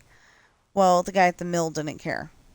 But anyway, so Hayden turns to the right and he goes down to the corner. Well, across from him, normally he would go and cross and get to the other corner, turn right, go down the street, and as soon as he got to his street, he'd turn left and go to his apartment.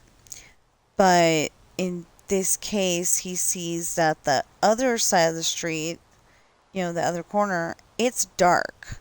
Somebody has broken the street light, and there's a limo blocking his way. So, okay, don't want to go that way, so he just turns right. Well, then he kind of sees that there's some people coming out of that limo. And then he sees that, he picks up the pace a little bit. And then he notices that they've got guns. And, basically, I don't want to do this anymore. So he starts running, but he gets halfway from that spot to the next corner. And they pin him to the ground with his face toward the street. And the limo has turned around by then and pulled up alongside. And they throw him in the limo. And he starts to yell for help. But he only can see HEL out. And they slam him in the face with the gun, knocking him out. And as he's passing out, so I don't know why that was my favoriteest scene, but then Hard Times. I will let you read the book to find out what happens. But Hard Times, William is the governor of New York's son. A made-up governor of New York, totally fictional, not written, with anybody specific in mind. Well, I mean, my character specifically in mind, but, I'm not say,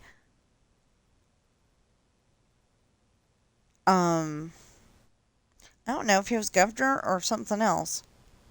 But, I'm not, specifically writing this about, Rudy Giuliani, let's say. I totally made up, the governor of New York and where they live, too. Because, technically, I hear that the governor of New York lives on an island. And I made up that he's kind of in a foresty area. On the mainland. So, but the way I wrote it, it could be that it's the way I wrote it, it could be that it's actually oh, okay. This is the 1, 2, 3, 4, 5, 6, 7, 8, 9, 10. And then that's going to be the ocean. This whole entire thing.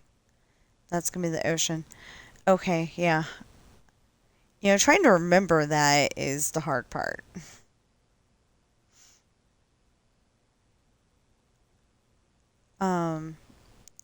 But anyway, so he's the governor of New York's son, and his mom has cancer. And they don't know when she's going to go, but they know she's going to eventually. They didn't catch it in time. And yeah, so she's had, so like most people, she has her good days, she has her bad days. And they're having a dinner party when William is 11. And that day is when his mom Clarissa passes away. Well, he goes to make sure that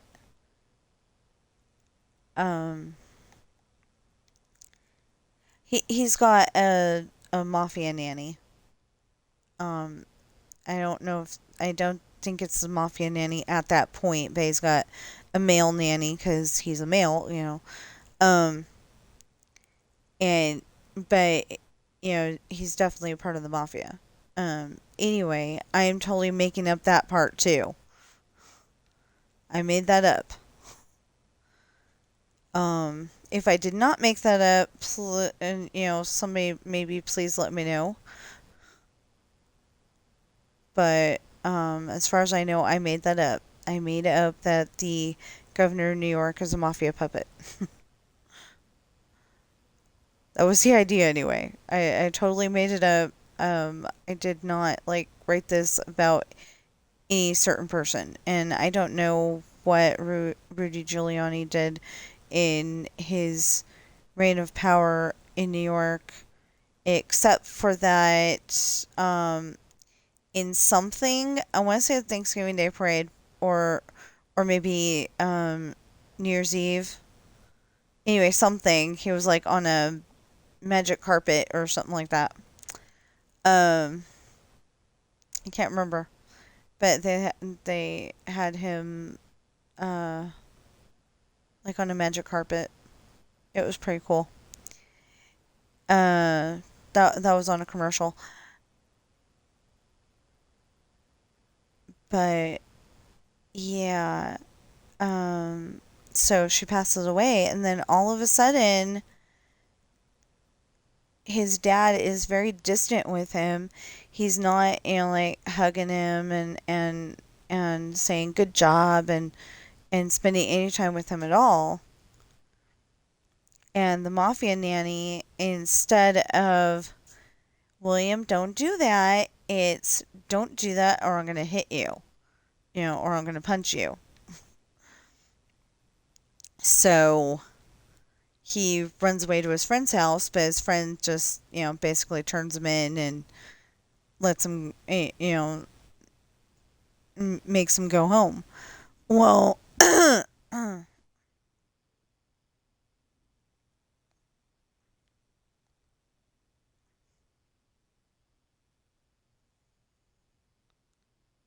oh yeah, that's what I want to see on a video. Somebody getting their teeth done. Ugh, whatever. Anyway, um, so the friend, it was his best friend at the time, and they're gonna move to California anyway. Well, on the dinner party day, William met William met a girl, and her name is Katerina Anna Duval. But I don't think she told her name at that time. She's she's told him that if he is really interested, that he will figure out her name. So, um, a few years later, he goes and runs away again, and he gets put in the room with all of the really bad kids. And he sits down on a chair, at the table, and he's going to plan his next move. Well, the kid with the mohawk, I think I made it a blue mohawk, but I can't exactly remember right now. Anyway, the kid with the mohawk asks him what's in his backpack, and uh, I think William said you have to fight me to find out. That was the thing. He went and made friends with uh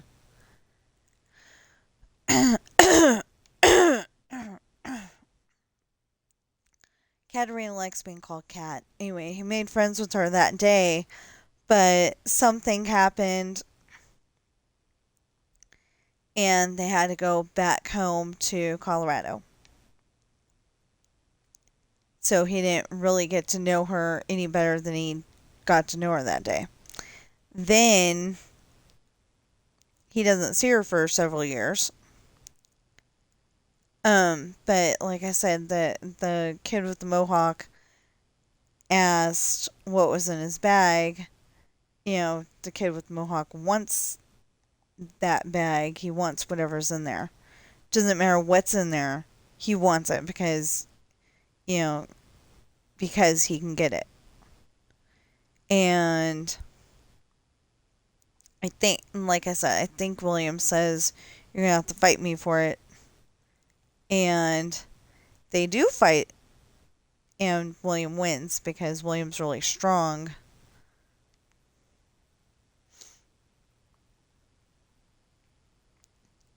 And there's like, say, 12 kids in there, 12 boys in there, and 11 of them are yelling to, or 10 of them are yelling to get out of the room. Like we want to go home. We'll even tell you where it is. You know, because William's so, you know, because William went and punched the Mohawk kid in the face and knocked him out with one blow. So, with one hit.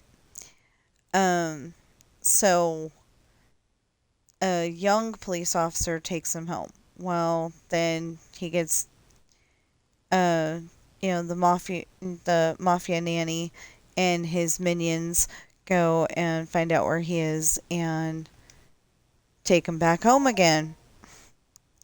Then when he's 21, he's supposed to be working out at the gym, and he escapes again, and he ends up at Shatana's as well.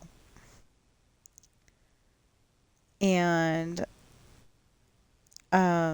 he's at a party that his date is supposed to be at, and he meets Kat again. And so anyway, that I think it was that same night they end up having a drinking contest at the bar, and or maybe it's another night, but anyway, William's whole plan is to get drunk. Dumb plan. Uh, I don't drink, but my husband said it's a piratey thing to drink, so it's the only reason why they do that. Um, Anyway, so his whole plan is to get drunk, drink his worries away. Um, and she goes, "Oh, yeah, it had to have been a different night because he'd only had one or two drinks at that point." She goes, "How about instead of, doing that, you can get to know me better?" And so they go out to her rental vehicle while Mitch is fixing it and talk. And then she comes back later and she's got a van and they get to talk even more. So you have to read the rest of the book to find out what happens next. And then Esperanza's party,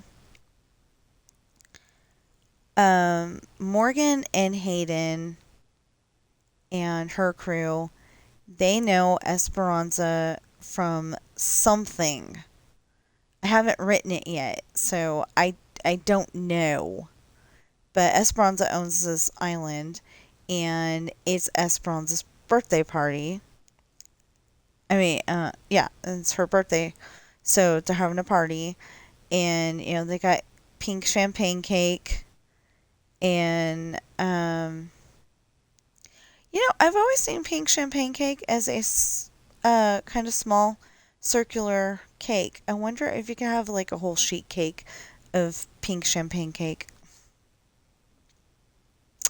I don't know. I personally like to have um, strawberry cake with chocolate frosting. It is so good.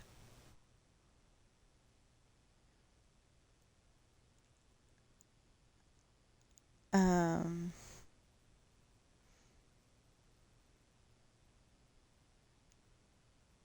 I, I wanted to be there at my husband's birthday this year. But I don't like going over to my mother-in-law's when I know I'm going to be sitting in that dumb chair for 6 hours or more because, every special occasion you have to be there at the crack of dawn, of course. We argued the point that, we've got, kitty cats to take care of and other stuff so we can get there, we just need to get there later. Um,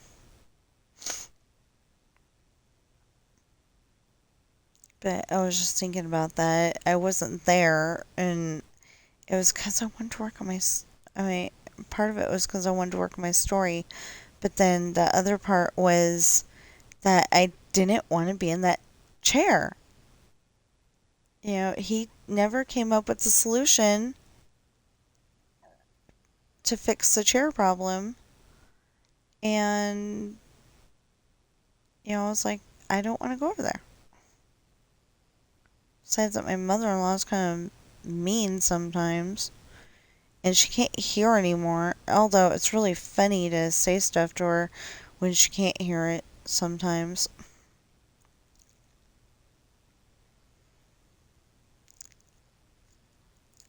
Her hearing aids don't work anymore, so she really can't hear. So I know it's kind of mean, but I'm like, yeah, that needed to be said right now, because I was like mid sentence, or my husband was mid sentence, and she just starts talking. Oh my goodness.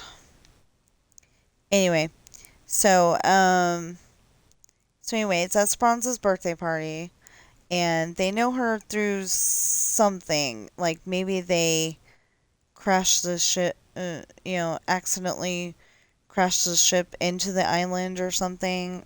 I don't know. I'll come up with something. There's got to be a reason why they know.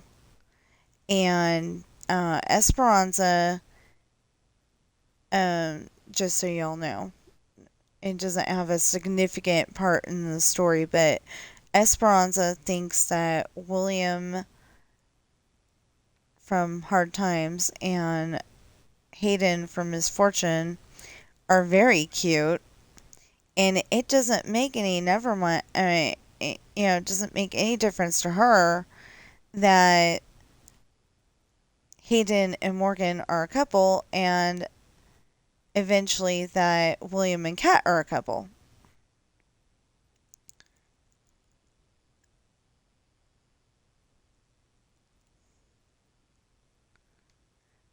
That's something I could do to make that book a little bigger if I wanted to. I could actually make the part where they grab Kat and Morgan and hold them hostage, but I couldn't think of anything when I was trying to think of it. Now I'm kind of thinking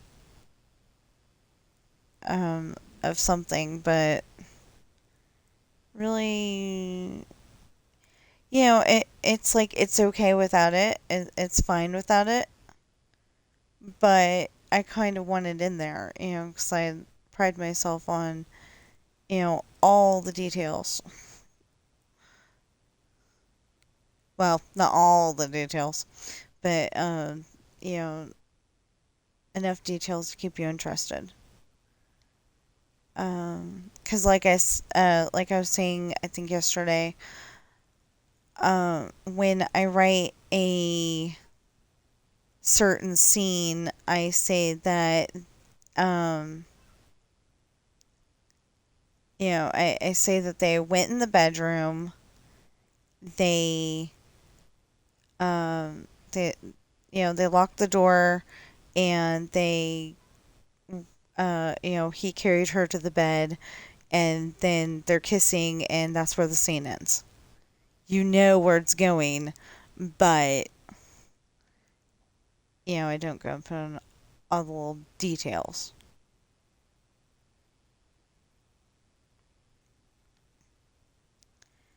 Well, anyway, so,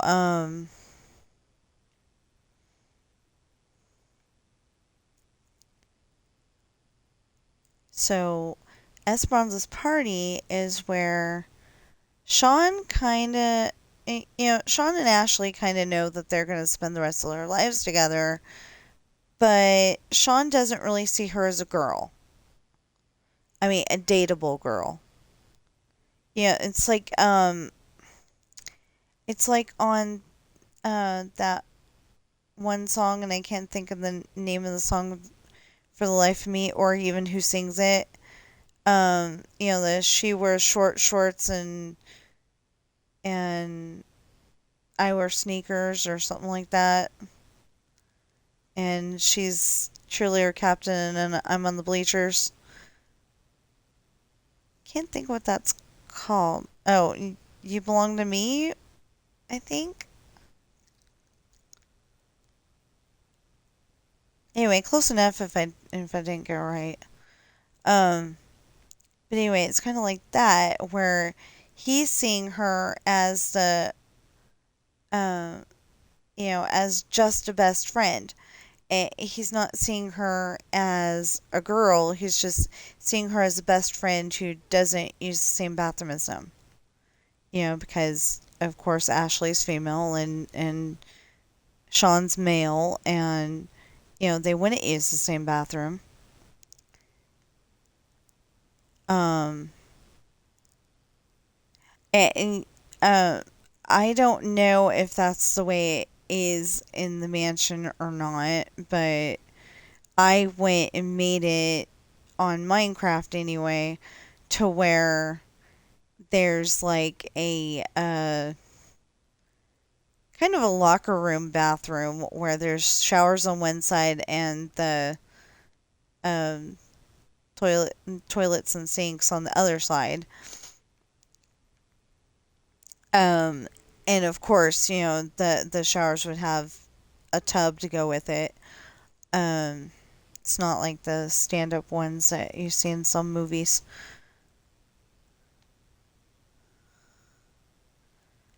This is taking seemingly forever.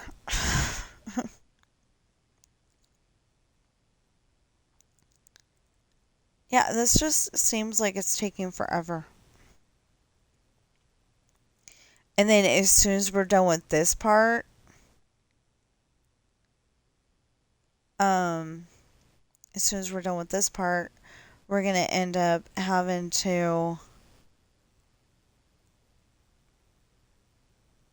take that down. How big is that?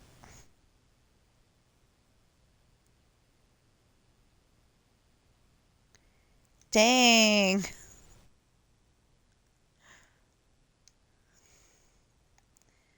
It's pretty big. Okay, so it only goes to over here. Either way, it's gonna be a... Oh gosh, there was snow up there. Um, anyway, it's only gonna be an ocean, so I just have to take it out. Um, so anyway, um,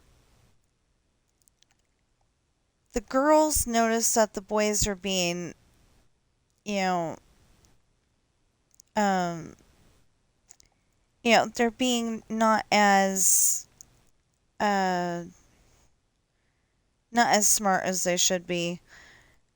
You know, Sean knows that he likes Ashley. Jesse knows that he likes Chantel, but they're both not seeing their best friend as a girl, a dateable girl. So, a girl that you would take out on a date, probably to the movies, um, to dinner, kiss at the end of the night, stuff like that. They don't see the girls as that. So the girls devise a plan to get their attention. They wear a uh, sexy outfit with short shorts and I don't know what kind of shirt I actually decided on, but anyway, um, I think it's a crop top, but I'm not sure. Um, anyway, they go for the smallest amount of clothes possible that is allowable for the summer. They get to wear certain outfits for the summer because it is just too hot during the summer to wear certain outfits.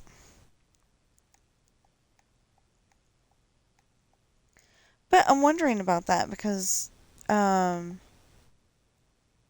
maybe, they come from Ireland, so it would be the same summer that we're having here in America, I think. Um, just a different time of day. And and if they went to South America, I think it would be winter.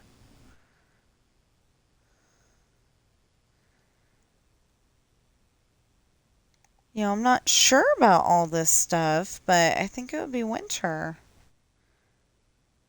if they went to South America. But anyway, um, or even Australia. Like I was told by my pen pal that they were surfing on Christmas, and I thought that was so weird. Because she said it was a nice, bright, sunshiny day. It was summer there. And I was like, wow, that's so cool. I wish we would have had email, and that would have been a big thing then, because then we could have traded email addresses and done it that way. Um, like my parents signed me up to be a pen pal to a girl named Sharon in Australia, and she had blonde hair and she looked like she was taller than me in the one picture, and I just thought that was so cool. I never did send her a picture back, and we like stopped uh writing after that because I wanted to write like every day, and um paper and envelopes are expensive, so I like wanted to write every day, and it just didn't work out. So anyway, I hope Sharon isn't like upset at me for one, and for two, maybe becomes one of the people that's watching my videos, and we can get to talk again. I think that'd be kind of neat. Although, okay, so in third grade, I had a friend named Cleo. I will finish telling you about Esperanza's party in a little bit. But I had a friend named Cleo in third grade, and then she ended up having to move. So I didn't see her for fourth grade or fourth grade, fifth grade, or sixth grade. But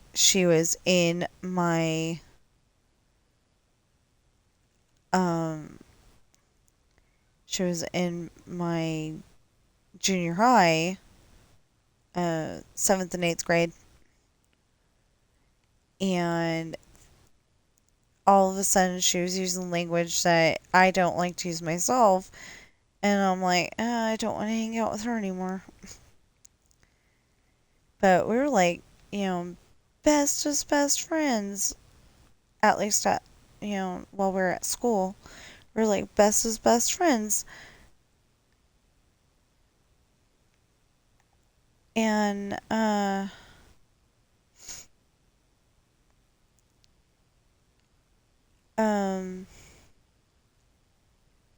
then she had to move, so all of a sudden I didn't have that friend anymore. I did have I had a best friend like from preschool. Um, all we ever called him was DL, and I wanted I wanted to um see him again so badly at one point because my mom said that she's like, guess who I saw today? And I'm like, who? And she said DL. And I'm like, oh my goodness. That would have been so cool if I would have been able to see him again. But I haven't seen him since, I think I haven't seen him since fourth grade.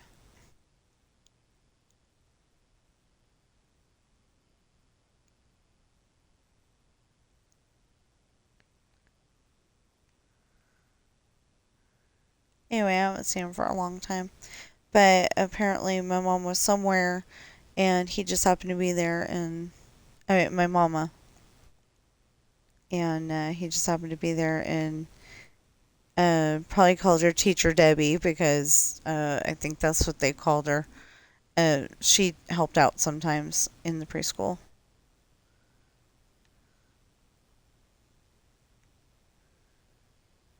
Anyway, it was fun. Um, Way back when. But anyway, okay, so they're on Esperanza's island. And the girls are dressed, you know, um, dressed to impress the boys. And at first, every single there's a dance floor. It's raised up. It's got like two or three steps to get up to the actual floor itself. Anyway, and it can hold a lot of people. And they've got music playing from somewhere.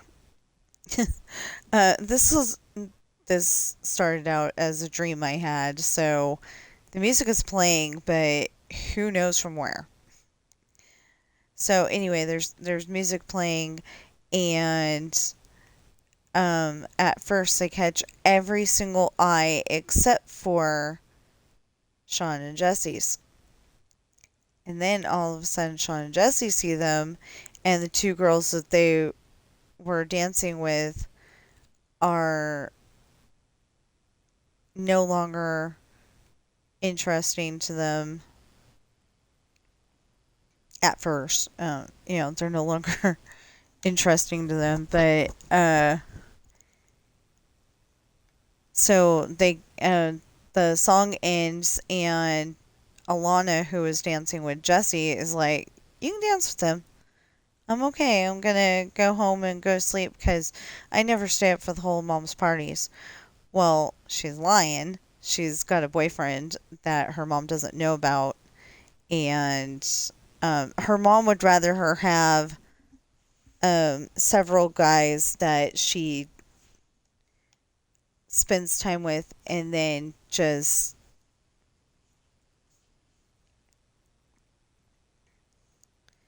um, that she spends time with, and then just um, then she goes and spends time with other guys, something like that. Anyway, but Alana likes Caleb. I mean, Alana loves Caleb, and she's happy that she found a guy that her sister is not trying to steal. Her sister doesn't even really know about this guy. They've been dating for like 6 years. He lives on the mainland and she lives on the island. You know? So, so they're gonna have a date. So Jesse gets Chantel and he starts dancing with her, and eventually they go for a walk in the woods. Well, um, Sean was dancing with Elena, who's Alana's twin sister, and um, after a little bit of a discussion, Sean decides to dance with Ashley because Elena says, "I thought you were here with me," and Sean goes, "I'm here with nobody." And anyway, he starts dancing with Ashley to the next song. So Elena storms off, and you know, um, they think that's the end of the argument. Well, then they end up going off for a walk in the woods. Then, the rest of the story is, this. Oh, no, no, no, no, no, that's the next one. Um, so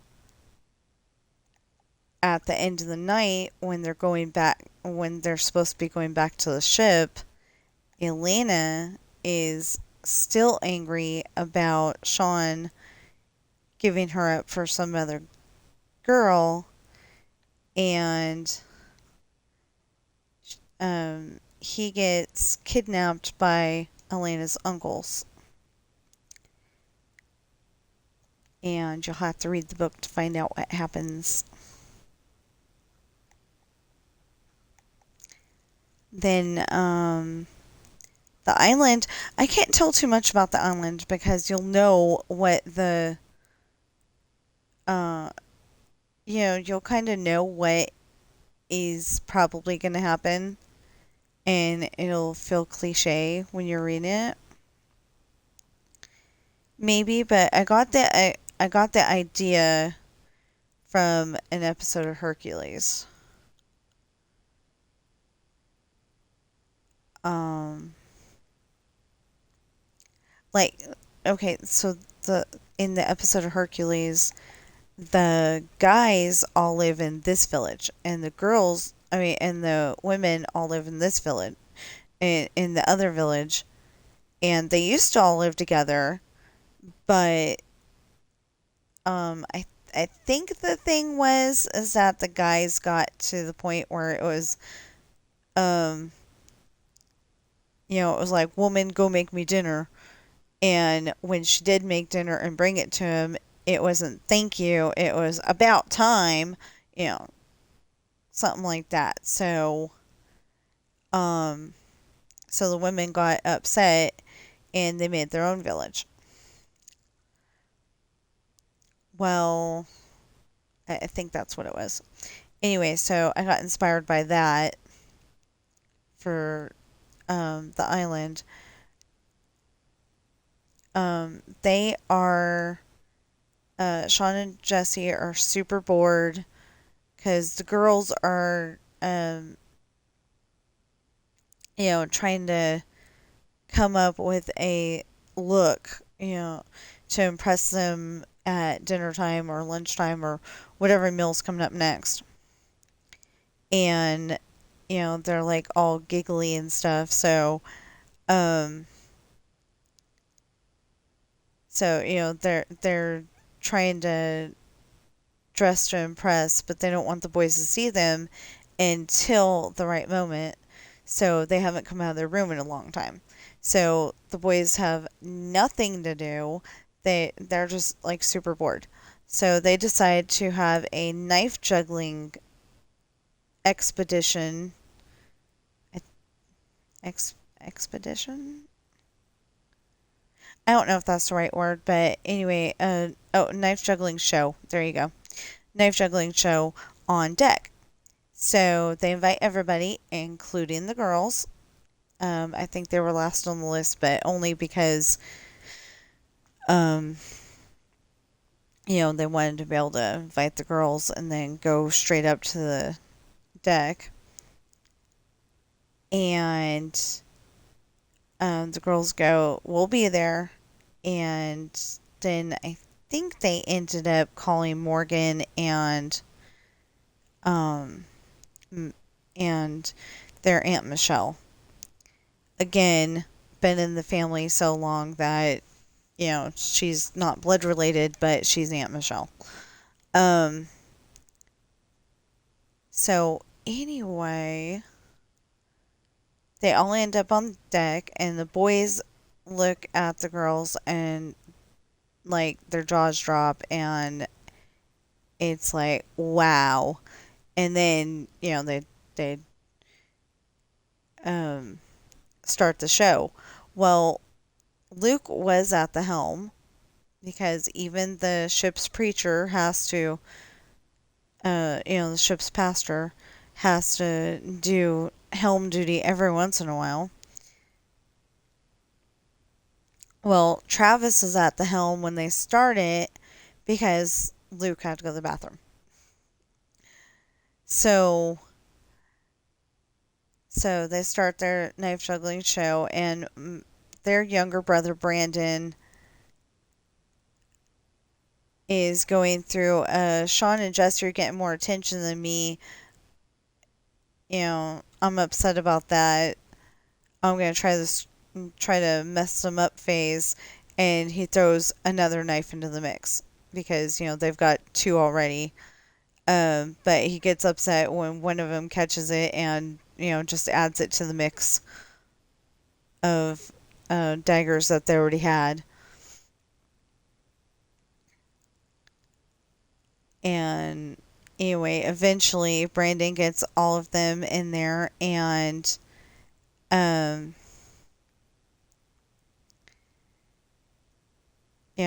Brandon helps them get all of the knives in there, and dang, more and more and more and more and more videos get added every day. Oh my goodness. But yeah, so eventually the ship, oh, I mean, eventually Luke comes back. He takes over the helm. That's the steering wheel for the ship. And he starts paying attention to the show more than his steering. And the ship just comes to an abrupt stop. And they're like, what the heck happened? Well, they are on a sandbar. A sandbar is a it's kind of like an island, but it's like still under the water, but it still stops the ship. You can like stand on it and everything, but it's like so skinny that you really can't call it an island. I think that's the best way that I can explain that. So they get stuck on the sandbar, and Sean and Jesse look out at their island, and they're like, ooh, new territory, I want to go explore.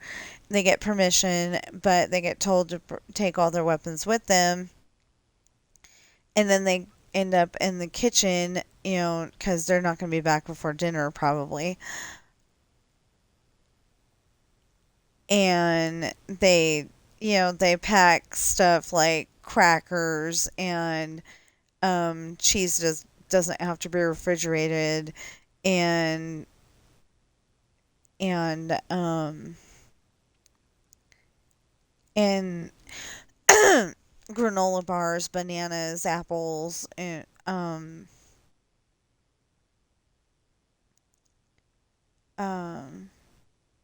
I can't remember what else I had them grab, but anyway, enough food to get them by for dinner.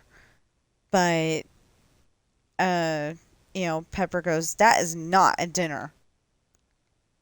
And eventually she goes, go before I get Aunt Morgan involved. Again, not blood related, but been in the family so long that she's Aunt Morgan. That would be the captain. Anyway, so they go exploring on the island, and there's a whole bunch of these really big trees on the island. And every single big tree, Jesse goes on the left, and Sean goes on the right. I don't know why they split up like that, but that's what they did. And every time Sean comes out on the other side, and Jesse does not, until Sean starts to panic, and then Jesse jumps out and goes, boo! So, Jesse thinks it's really hilarious. I figured that was a twin thing to do. I don't know if it is or not. But I figured it was a twin thing to do. And so, dang, we've been doing this the whole day. So finally, they get to like the sixth or seventh tree, and Jesse, and it happens again. Sean starts to panic, and Jesse does not jump out on the other side and say boo. And yell boo. So Sean goes back the way he came, and still no Jesse. He thinks that Jesse's like, stepped it up a notch and gone uh, even further to, you know, carry the joke. Well, that's not what happened. He takes one more step forward and he gets hoisted up by his ankle, and you're going to have to read the book to find out what happened. Because I can't tell you anymore without revealing a lot.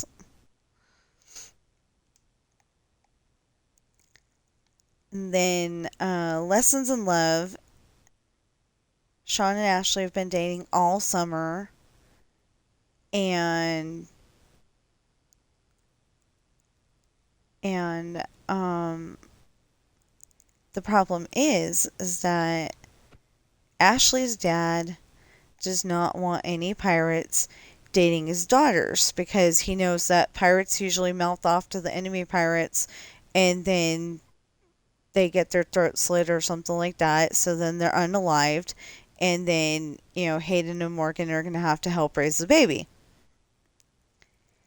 Well, that's probably not what's going to happen to Sean, but he doesn't know that, so he doesn't want to take the risk.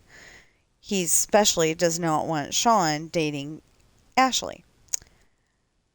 So Sean gets scared off, breaks up with Ashley, and starts dating other girls. Karen,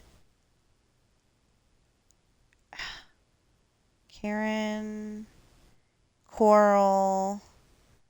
There's somebody else in the middle there. And changes the name because I didn't want him going out with Karen more.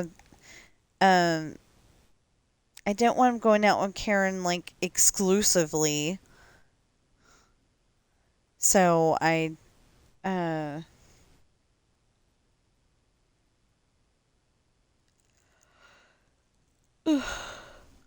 didn't want him going out with Karen exclusively. So I ended up changing it to Samantha or something like that. Actually, I have no idea. Anyway, and Ashley goes out on dates with Sam Crenshaw and Justin McAndrews, and she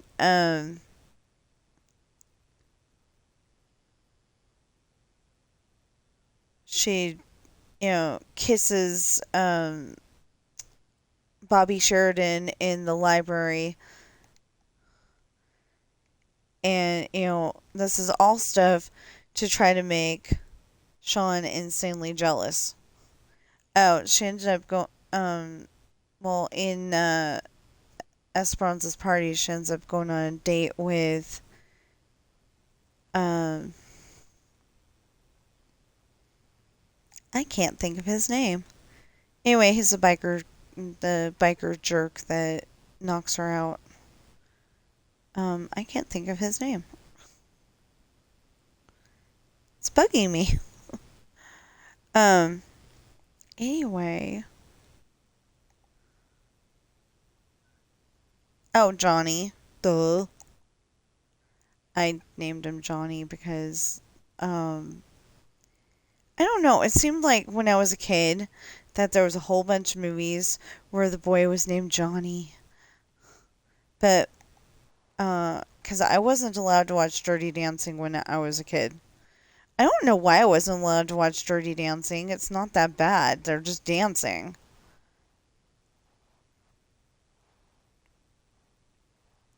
I was allowed to watch Grease. with Olivia Newton-John and John Travolta and Dee Dee Khan and all those other people, but I was not allowed to watch Dirty Dancing. And for the longest time, all I knew was that it was my aunt's favorite movie. My Aunt Cheryl. It was her favorite movie.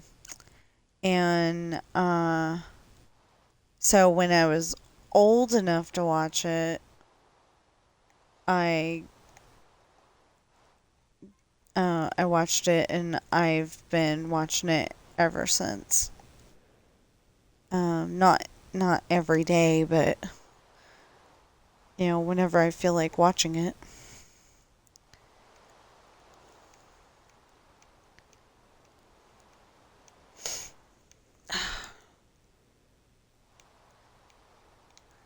Kind of wish that was on YouTube right now. Um, right now, Footloose is on there, the original with Kevin Bacon. Fun fact for you: Kevin Bacon is in a movie called River Wild. I think that's what it's called. Um, there's a mom, and she used to be like a competition uh, whitewater rapids rower or something like that. So like every day she goes, I think they live in New York. Anyway, every day she rows her boat in the uh in the river or um okay, I don't remember where they live. Anyway, cuz New York doesn't sound right. I don't know if it's right, but it doesn't sound right for some reason. But anyway, wherever they live, there's this body of water that she rows in, and every morning she tries to get, I don't know if it's every morning, but it sounds good. Um, that she's trying to get past a certain point. And there's a bridge, and she's trying to get past it before the train does, and I think she did. Well, anyway, they're gonna go whitewater rafting, and the kids are convinced that the dad is not gonna come, but he does because the dad's always so busy. And he said that he was gonna be there, but it's kind of like on Hook, where he's supposed to be there, but he's really not there because he's still thinking about work, and he's still talking to Brad about uh whatever business venture they're talking about. But the dad does actually show up, and um it's like there's, if I remember correctly, it's like there's a few different boats at first, but then something happens, and Kevin Bacon and his friend, um Kevin Bacon's character, of course, and his friend, their boat messes up, and they're bank robbers or something like that. Um, but you don't know that at first. Um, anyway, their boat gets messed up, so they end up in with the family, and so they finally reveal their true nature, that they're bad guys, and they're trying to get to, I think that's Meryl Streep that is playing that. I can't remember. Might be though. Um.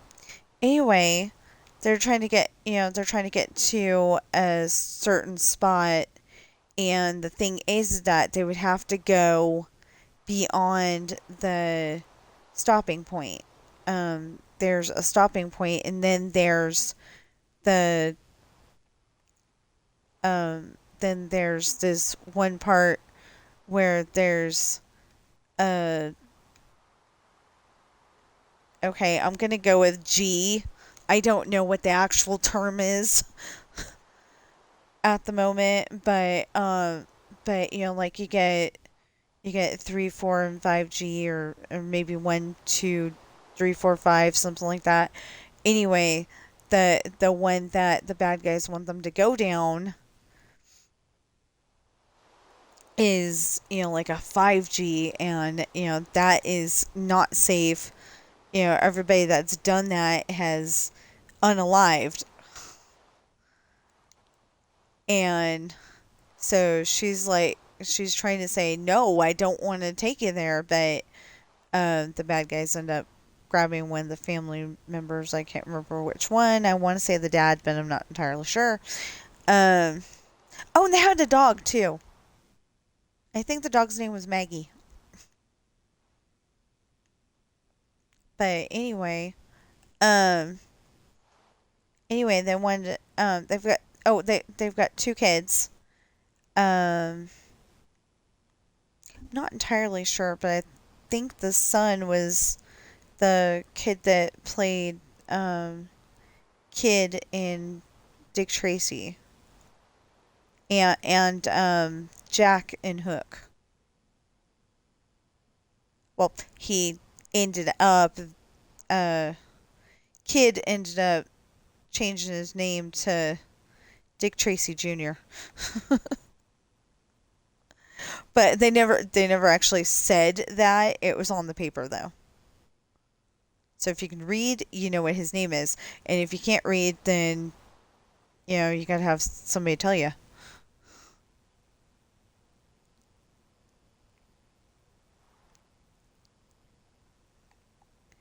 The thing was, it I think he had kid had gotten his uh official Dick Tracy badge or something like that. I mean, his official yeah, like his official detective badge or something like that, even though he was, like maybe 10 years old. Um, and Dick Tracy goes, I thought you had to have a name, real name. And he goes, I did. And goes and shows him that it says Dick Tracy Jr. Anyway, so I think it's him. I'm not entirely sure. It might be somebody else. And anyway, there was a daughter, but I don't think she was on the trip. I think she's with grandma.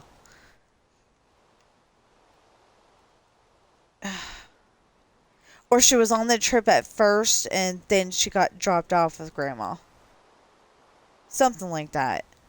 Um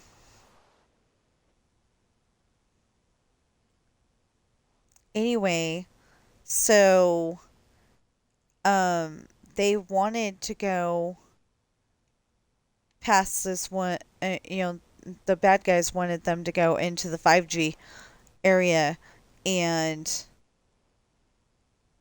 that's like really rapids. That's like not quite as Niagara Falls, but pretty intense. I mean, like super intense. So she's like, I can't do that. And like I said, I think they grabbed the husband, and she's like, fine. So then they get to this one point, and the park ranger that they had talked to earlier was warning them off about it, he knows that the mom wants to, or he thinks that the mom wants to revisit her glory days when she do stuff like that all the time. And that's, not it, obviously, but, um, he tells her not to do it. Well, the bad guy shoots him.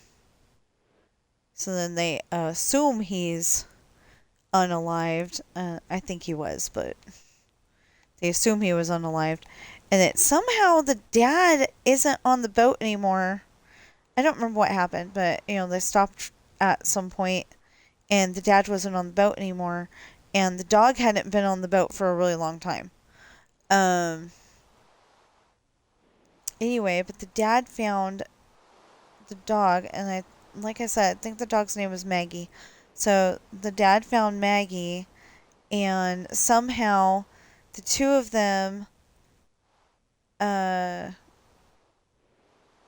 I I think they got help, and then made their way back onto the boat again. And I don't know, I can't remember the whole thing.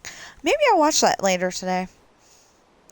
Still trying to catch up on YouTube videos, but and get my story done. And I need to do the litter boxes and all that stuff. It's kind of a I don't know if you would call it a horror movie, but it kind of feels like that in some spots. Um, because like the dad wears glasses, and the glasses ended up getting messed up. I think. Um, not to where he couldn't wear them, just a little messed up, and maybe it was to where he couldn't wear them, because I'm kind of remembering that he wasn't at some point in the movie.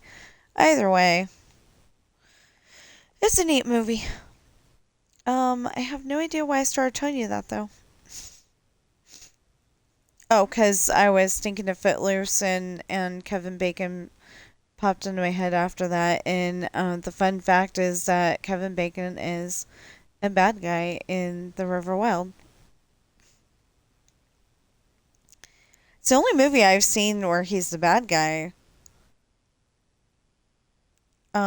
There's a, believe it or not, there's a movie.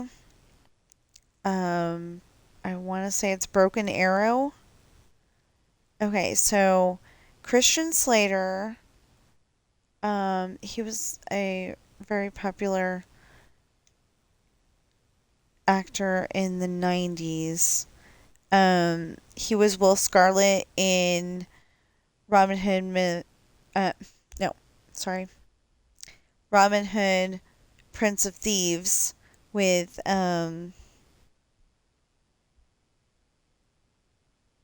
Kevin Costner as Robin Hood.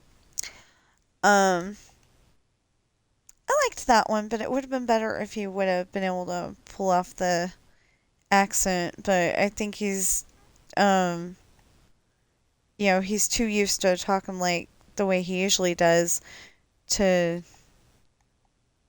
do that.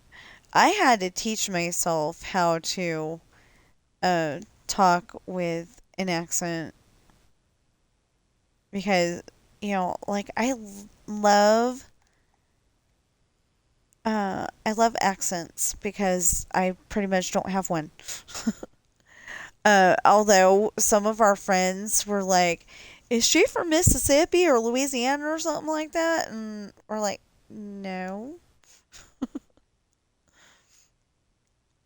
Yeah, they all thought I was from you know, some kind of um southern place or something. And it's like, no, not even close. I'm from California. But see, my grandparents all of well, my mama's parents and my dad's parents, um they were from, well, at least my dad's parents were from uh Texas and Arkansas. And then and my other grandparents were from somewhere. I I don't remember where. Um, I know that they lived in Arizona a lot. I think they lived in Scottsdale, Arizona, and I know that they lived in Tucson.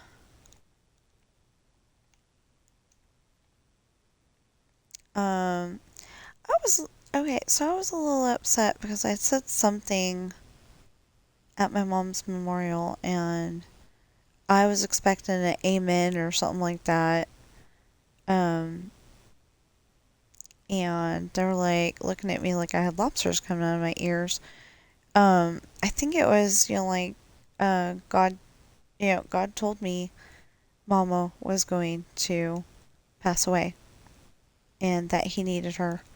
And, I'm serious that this is what happened. And I was expecting an amen. Like if I would have said that in my church, it would have been amen, you know. And I said it in her church and I did not get that reaction and I was like, what kind of people are these?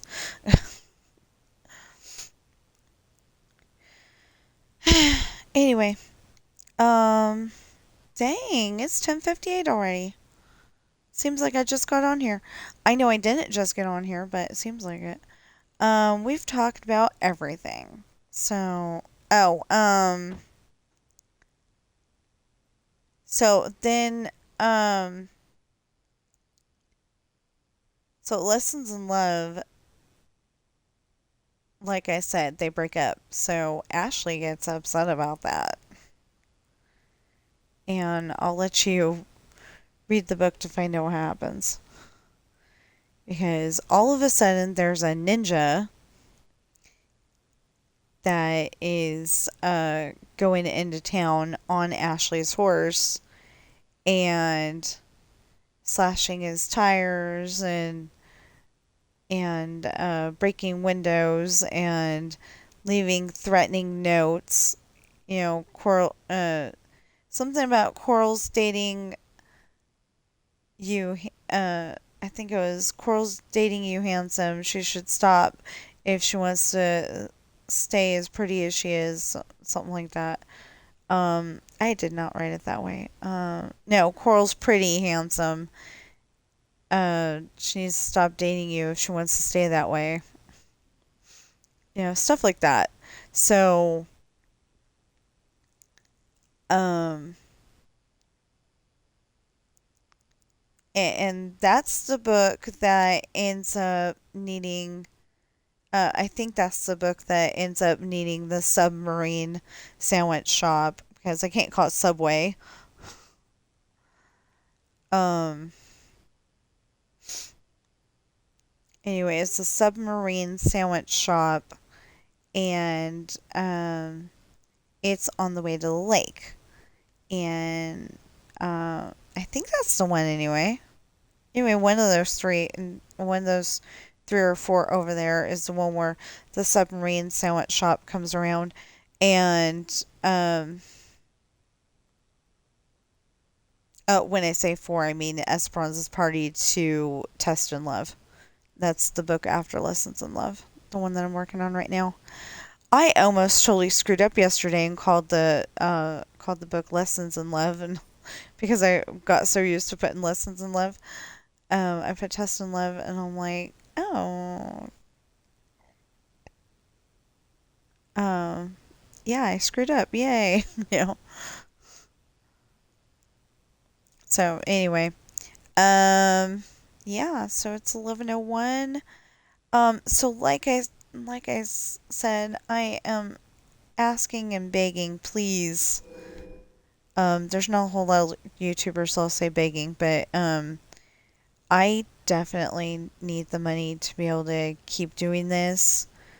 Because I won't be able to do this if if we have to move. I will not be able to do this, and I think people are enjoying it. Um, might end up going on more walks and just like, walk around Carson, but or having, oh look, I work here. Um, but I don't mind getting a job outside the house. It's just that nobody wants to hire me. And I think most people, most companies are talking to Walmart and hearing that I'm a problem person, and I'm really not. I just wanted my breaks and lunches. It's all I was asking for. Well, and to be left alone to do my job. I liked it better when I walked around the store and put stuff on the shelf. Actually, like somebody will go and pick up a whole bunch of stuff from everywhere in the store, and then all of a sudden they get to the register and either they don't have enough money or they really didn't want that, but they forgot to put it up. Yeah, yeah. They forgot to put it up, Um, you know, that kind of stuff. I liked it when I was able to put the stuff up. And apparently I took too long. I knew where everything was, and they would give me a cart worth a cart full of stuff and say, "Oh, it's all in general merchandise." And then I find pudding. And then I find um or or like specifically they would say it's all sporting goods and toys. And then I find pudding, graham crackers, shampoo, uh pet supplies, gardening stuff. The person who put that together didn't know their butt from a hole in the ground. Sorry to say it that way, but seriously. Um, yeah. So, so, um, you know, sh- she didn't do anything pretty much and didn't know the store. And, you know, there could have been, this is all grocery. And then I'd find light bulbs. That's on the totally opposite side of the store. Um, I mean, that's beyond on the opposite side of the store. Oh my goodness. Anyway, we really do need the help though. And I would rather you get something for your donation than you get nothing but content. Because even though everyone seems to like my content, maybe not everyone, but a lot of people do like my content, I would still rather you get something for your donation. And most of my books are $20. I think one of them is 25, and they are a slightly smaller size now. They're still not the size I wanted them to be, but they're a slightly smaller size. And it makes me want to go and check out that book and see what size it is when you buy it on Amazon compared to what size it was at Walmart, because I went and found a book at Walmart and then I looked it up on Amazon and it said exactly what the dimensions were. So that's the size that I made my book, but my book is still bigger than the one at Walmart. And I can't figure it out. But they are slightly smaller. Um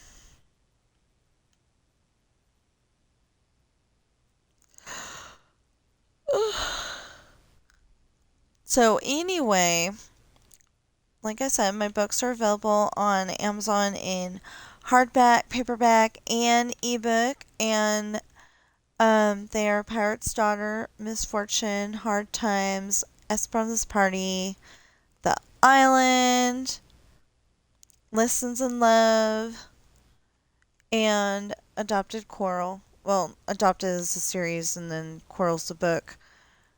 And that one's a children's series. It's only $6.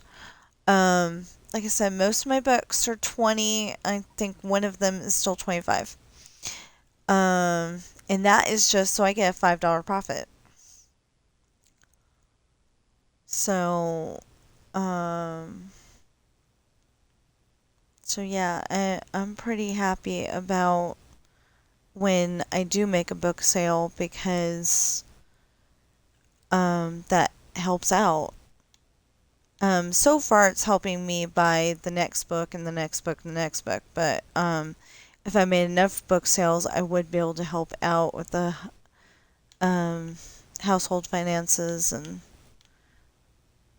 um,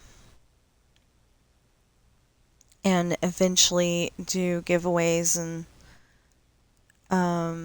help out less fortunate people and all that fun stuff. Because I still have the thought that I wanted to help out the local food bank, but I don't know if we're going to have a local food bank anymore because they were talking about shutting down stuff like welfare and um, I know that there's a lot of people out there that are like, good, maybe they'll get a job now. Well, those people had to have the welfare and a job just to survive because the rent is so high. It is more than our mortgage right now. Um, I kid you not, it is bigger than our mortgage. And that is ridiculous. But people that, don't have to be on welfare, they're like, we need to shut it down. We need to shut it down. It's just causing problems. But people need that. People need the WIC. WIC is a program that helps women afford, um, you know, f- meh, baby formula for their kids. I had to have that. I got four. Um, I got 4 cans, or no, I got 8 cans. I got 8 cans every single month, and Ashley survived on that very well. I don't know that I had that with Luke. I think we had it out of pocket with Luke, but is there even a Baker, Nevada? Um, anyway, I think we had it out of pocket with Luke, and that's like, it's like $30 a can or $50 a can, something like that now. It's ridiculous. I'm pretty sure it doesn't cost any more now to make than it did then. Why the heck? Why is all this inflation? It just seems like, somebody got greedy and was like, we'll raise the prices and call it inflation. I think that somebody out there doesn't like poor people and just wants to, like unalive them. It sure seems like it because, there's a whole bunch of people who cannot survive because of all this inflation. And I'm pretty sure this stuff doesn't cost any more than, any. I don't think any of this stuff costs any more than it did back when, a loaf of bread was 50 cents or 99 cents. Um, there was a time when the reason why I want to help people that are less fortunate than me is because there was a time when we had to go and save up pennies all month long. All month long just to buy one thing of bread. And we were just dang lucky that um um can't think of their name. Grocery outlet was nice enough to let us pay in pennies because dollar store, was it dollar store? No, it was probably Walmart. Walmart didn't want us paying in pennies after a while. And it's like, this is the only payment we have. You should be, we were thinking you should be happy that we had the money. And we made sure that we had the 99 cents. We did not pay them 98 cents, 96 cents, or anything like that. We paid them the whole 99 cents. I think one time we didn't have the whole 99 cents, and the cashier was very nice and gave us a penny.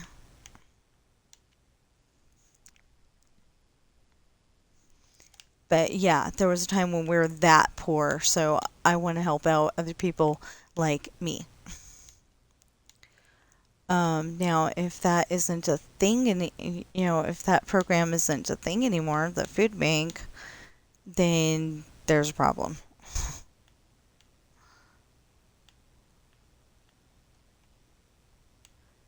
Because they were talking about shutting down WIC and the welfare office.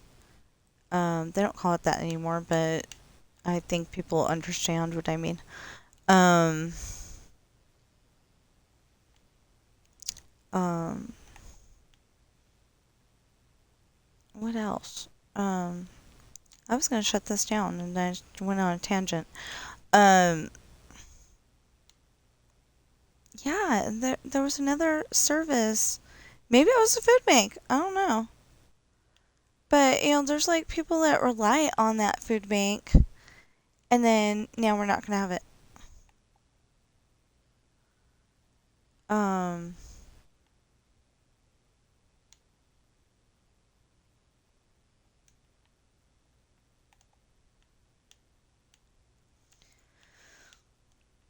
anyway, I need to um, go and do stuff, so. See, that's the problem. I went and started to do this, and then,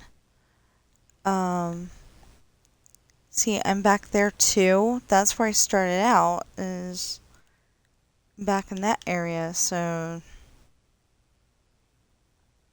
Or was it over here? Yeah, it's over here. It's over here. Okay. So, yeah, we'll figure this out. I guess we'll do this a little bit tomorrow and a little bit Wednesday and Thursday and Friday and Saturday and Sunday, and then on Monday we'll do it for 3 hours again. Yeah. Um, okay. So, like I said, my books are Pirate's Daughter, Misfortune, Hard Times, Esperanza's Party, The Island, Lessons in Love, and Adopted Coral. And please go check them out. There will be a link in the description below for each one of my books. So 7 links. Just pick a book and it'll take you directly to Amazon. And if you're a little nervous about that, you can always buy an Amazon gift card from probably your local grocery store. There's a few other places, but I can't remember which ones they are. But I know it's not at Walmart. Besides, I don't know what stores you have because, like, here in Nevada, we have Carl's Jr., but I hear over in, like, the East Coast or somewhere in the middle, they've got Hardee's. Same restaurant, just different name. Um, so, I've never been that far before. Nevada's as far out as I've been. I've been to, well, maybe Arizona. I don't know which one's further out, Arizona or Nevada at the moment. But well, I could look at that map. It doesn't really show, but it's not like broken up into states. Oh, I don't know then. Anyway, okay, so I've been to California, Nevada, and Oregon, and California, Oregon, Nevada, and then Arizona. We went to Arizona for my mom's memorial. Yeah. Anyway, so if you're watching me on Twitch right now, please follow and chat. If you're watching me on YouTube right now, please like, share, comment, subscribe, notification bell, and please get those valid public watch hours up, and I will see you in the next stream or video.